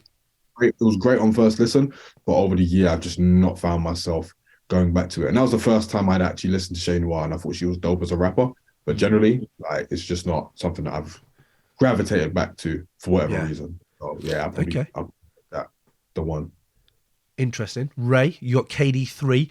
Just never going to go back to that. Then the beat's not keeping you coming back. Yeah, it's I mean, it's all right, but he's done better. So, but doesn't mean you don't have to listen to it. Well, yeah, it does. It means exactly that. I've got a finite time. I love how you're... Time's ticking down for all of us. We've got finite time left. We need to maximize how we use it and what decent music. Well, listen to Nas's seventh best album when I can listen to the rest of his better album. What's I think it's his fifth. You're not operating logically. Why would I do that? Doesn't make sense. Fair enough. That's fifth bit, but still same point. That's how Ray's mind is working right now for you guys. So Wait, how do you rank all of the new Nas albums? What's top to bottom for you? So it's KD 1, 2, and 3, and then KD 1, 2, 3, and Magic. Yeah. Probably put Magic ahead of the KD 1, 2, and 3. To be honest, I did rate Magic and KD 1, 2. They've all got like this littered with tracks that are like, oh, that's good and that's good, but it's not. Just the whole projects are just. I don't know. Nothing really springs out at me, but. It goes I just 3 Magic, 2 1. Like I said, he's just cursed with creating already having some fucking world-changing albums behind him. So yeah, the thing is, with still like I've listened to those so much. Sometimes I want fresh Nas, sometimes I just need fresh Nas, and that's what these are that are kind of providing. MVP of the year, then, lads. I've done Billy Woods and Backwards. We've talked about this before. We could do Producers of the Year if you want to as well, but usually it's Alchemist, so don't worry about that. Preservation and Conductor we've already talked about as well. For you guys, Yemi, MVP of the Year, who have you got, my man? The Alchemist. Say again? Yeah, The Alchemist, simple as that. I think he just went, I mean, he's been going ham for years, and there's just another year where he's gone ham, but a lot of these tracks, like, let's not forget, he produced Johnny P's Caddy. Yeah, I know. Beat switch up on Freddie Gibbs' Blackest in the Room is stupid, absolutely stupid. Obviously, Currency, Rock Marcy. He did a lot on Earl. He did Old Friend and Lie. Piano Love, Conway. He did We Cried Together, Kendrick. Diesel, which is probably like the best Lucy of the year with Kojey Rap. So yeah, man, I think ours on he's on a run right now, man. It shows no signs of stopping, so it's got to be him, man. Okay. I'm glad that you took this time, because usually it's me who's saying that every year. So I'm glad that Yemi took this one for me. So yeah, no, fair play. Absolutely can see that. Ray, MVP of the year, who you got? Alchemist. Imagine. One day, he'll drop a boom bap album. Yeah, I don't really have an answer for this question, because I don't think I really believe in being an MVP. It's not really. For you, though, who's been your most valuable? Is it Apathy? Who's been your most valuable rapper? No, you can't be the MVP but just drop one album. No, that's what I'm asking you. Who is it for you? That has just, is there no one that's kind of just been consistently dropping stuff for you this year? No, there's no one that kind of jumps out at me. We won't talk about Kanye, will we? No, God, no. Hope not. Hope not. It's gone, man. This is, to be fair, we talk about a year in hip hop, you can't really not notice him. It seems to be such a fucking massive thing. But yeah, no. Okay, fair enough. No MVP. That's fine. You don't have to have an MVP if you don't want to, mate. No one's gonna. No one's gonna think about that. But there we go then. So let's quickly jump into the chat. Before we finish, and I lose my voice, let's have a look what we've got here. Ninja Rose, Wiki the Fonz. Fuck, yes, another one on the album. Benny's Johnny P's Caddy, Reaper by AJ Sane and Televangel, who've had a lot of love. I really appreciate what they're doing. Car, It's Not True, Mav and PA, This Could Be the End, Pusha T's Diet Coke. Yeah, I think Diet Coke's probably going to be, if you had a poll, I think Diet Coke would be voted the track of the year next to Johnny P's Caddy, one of the two.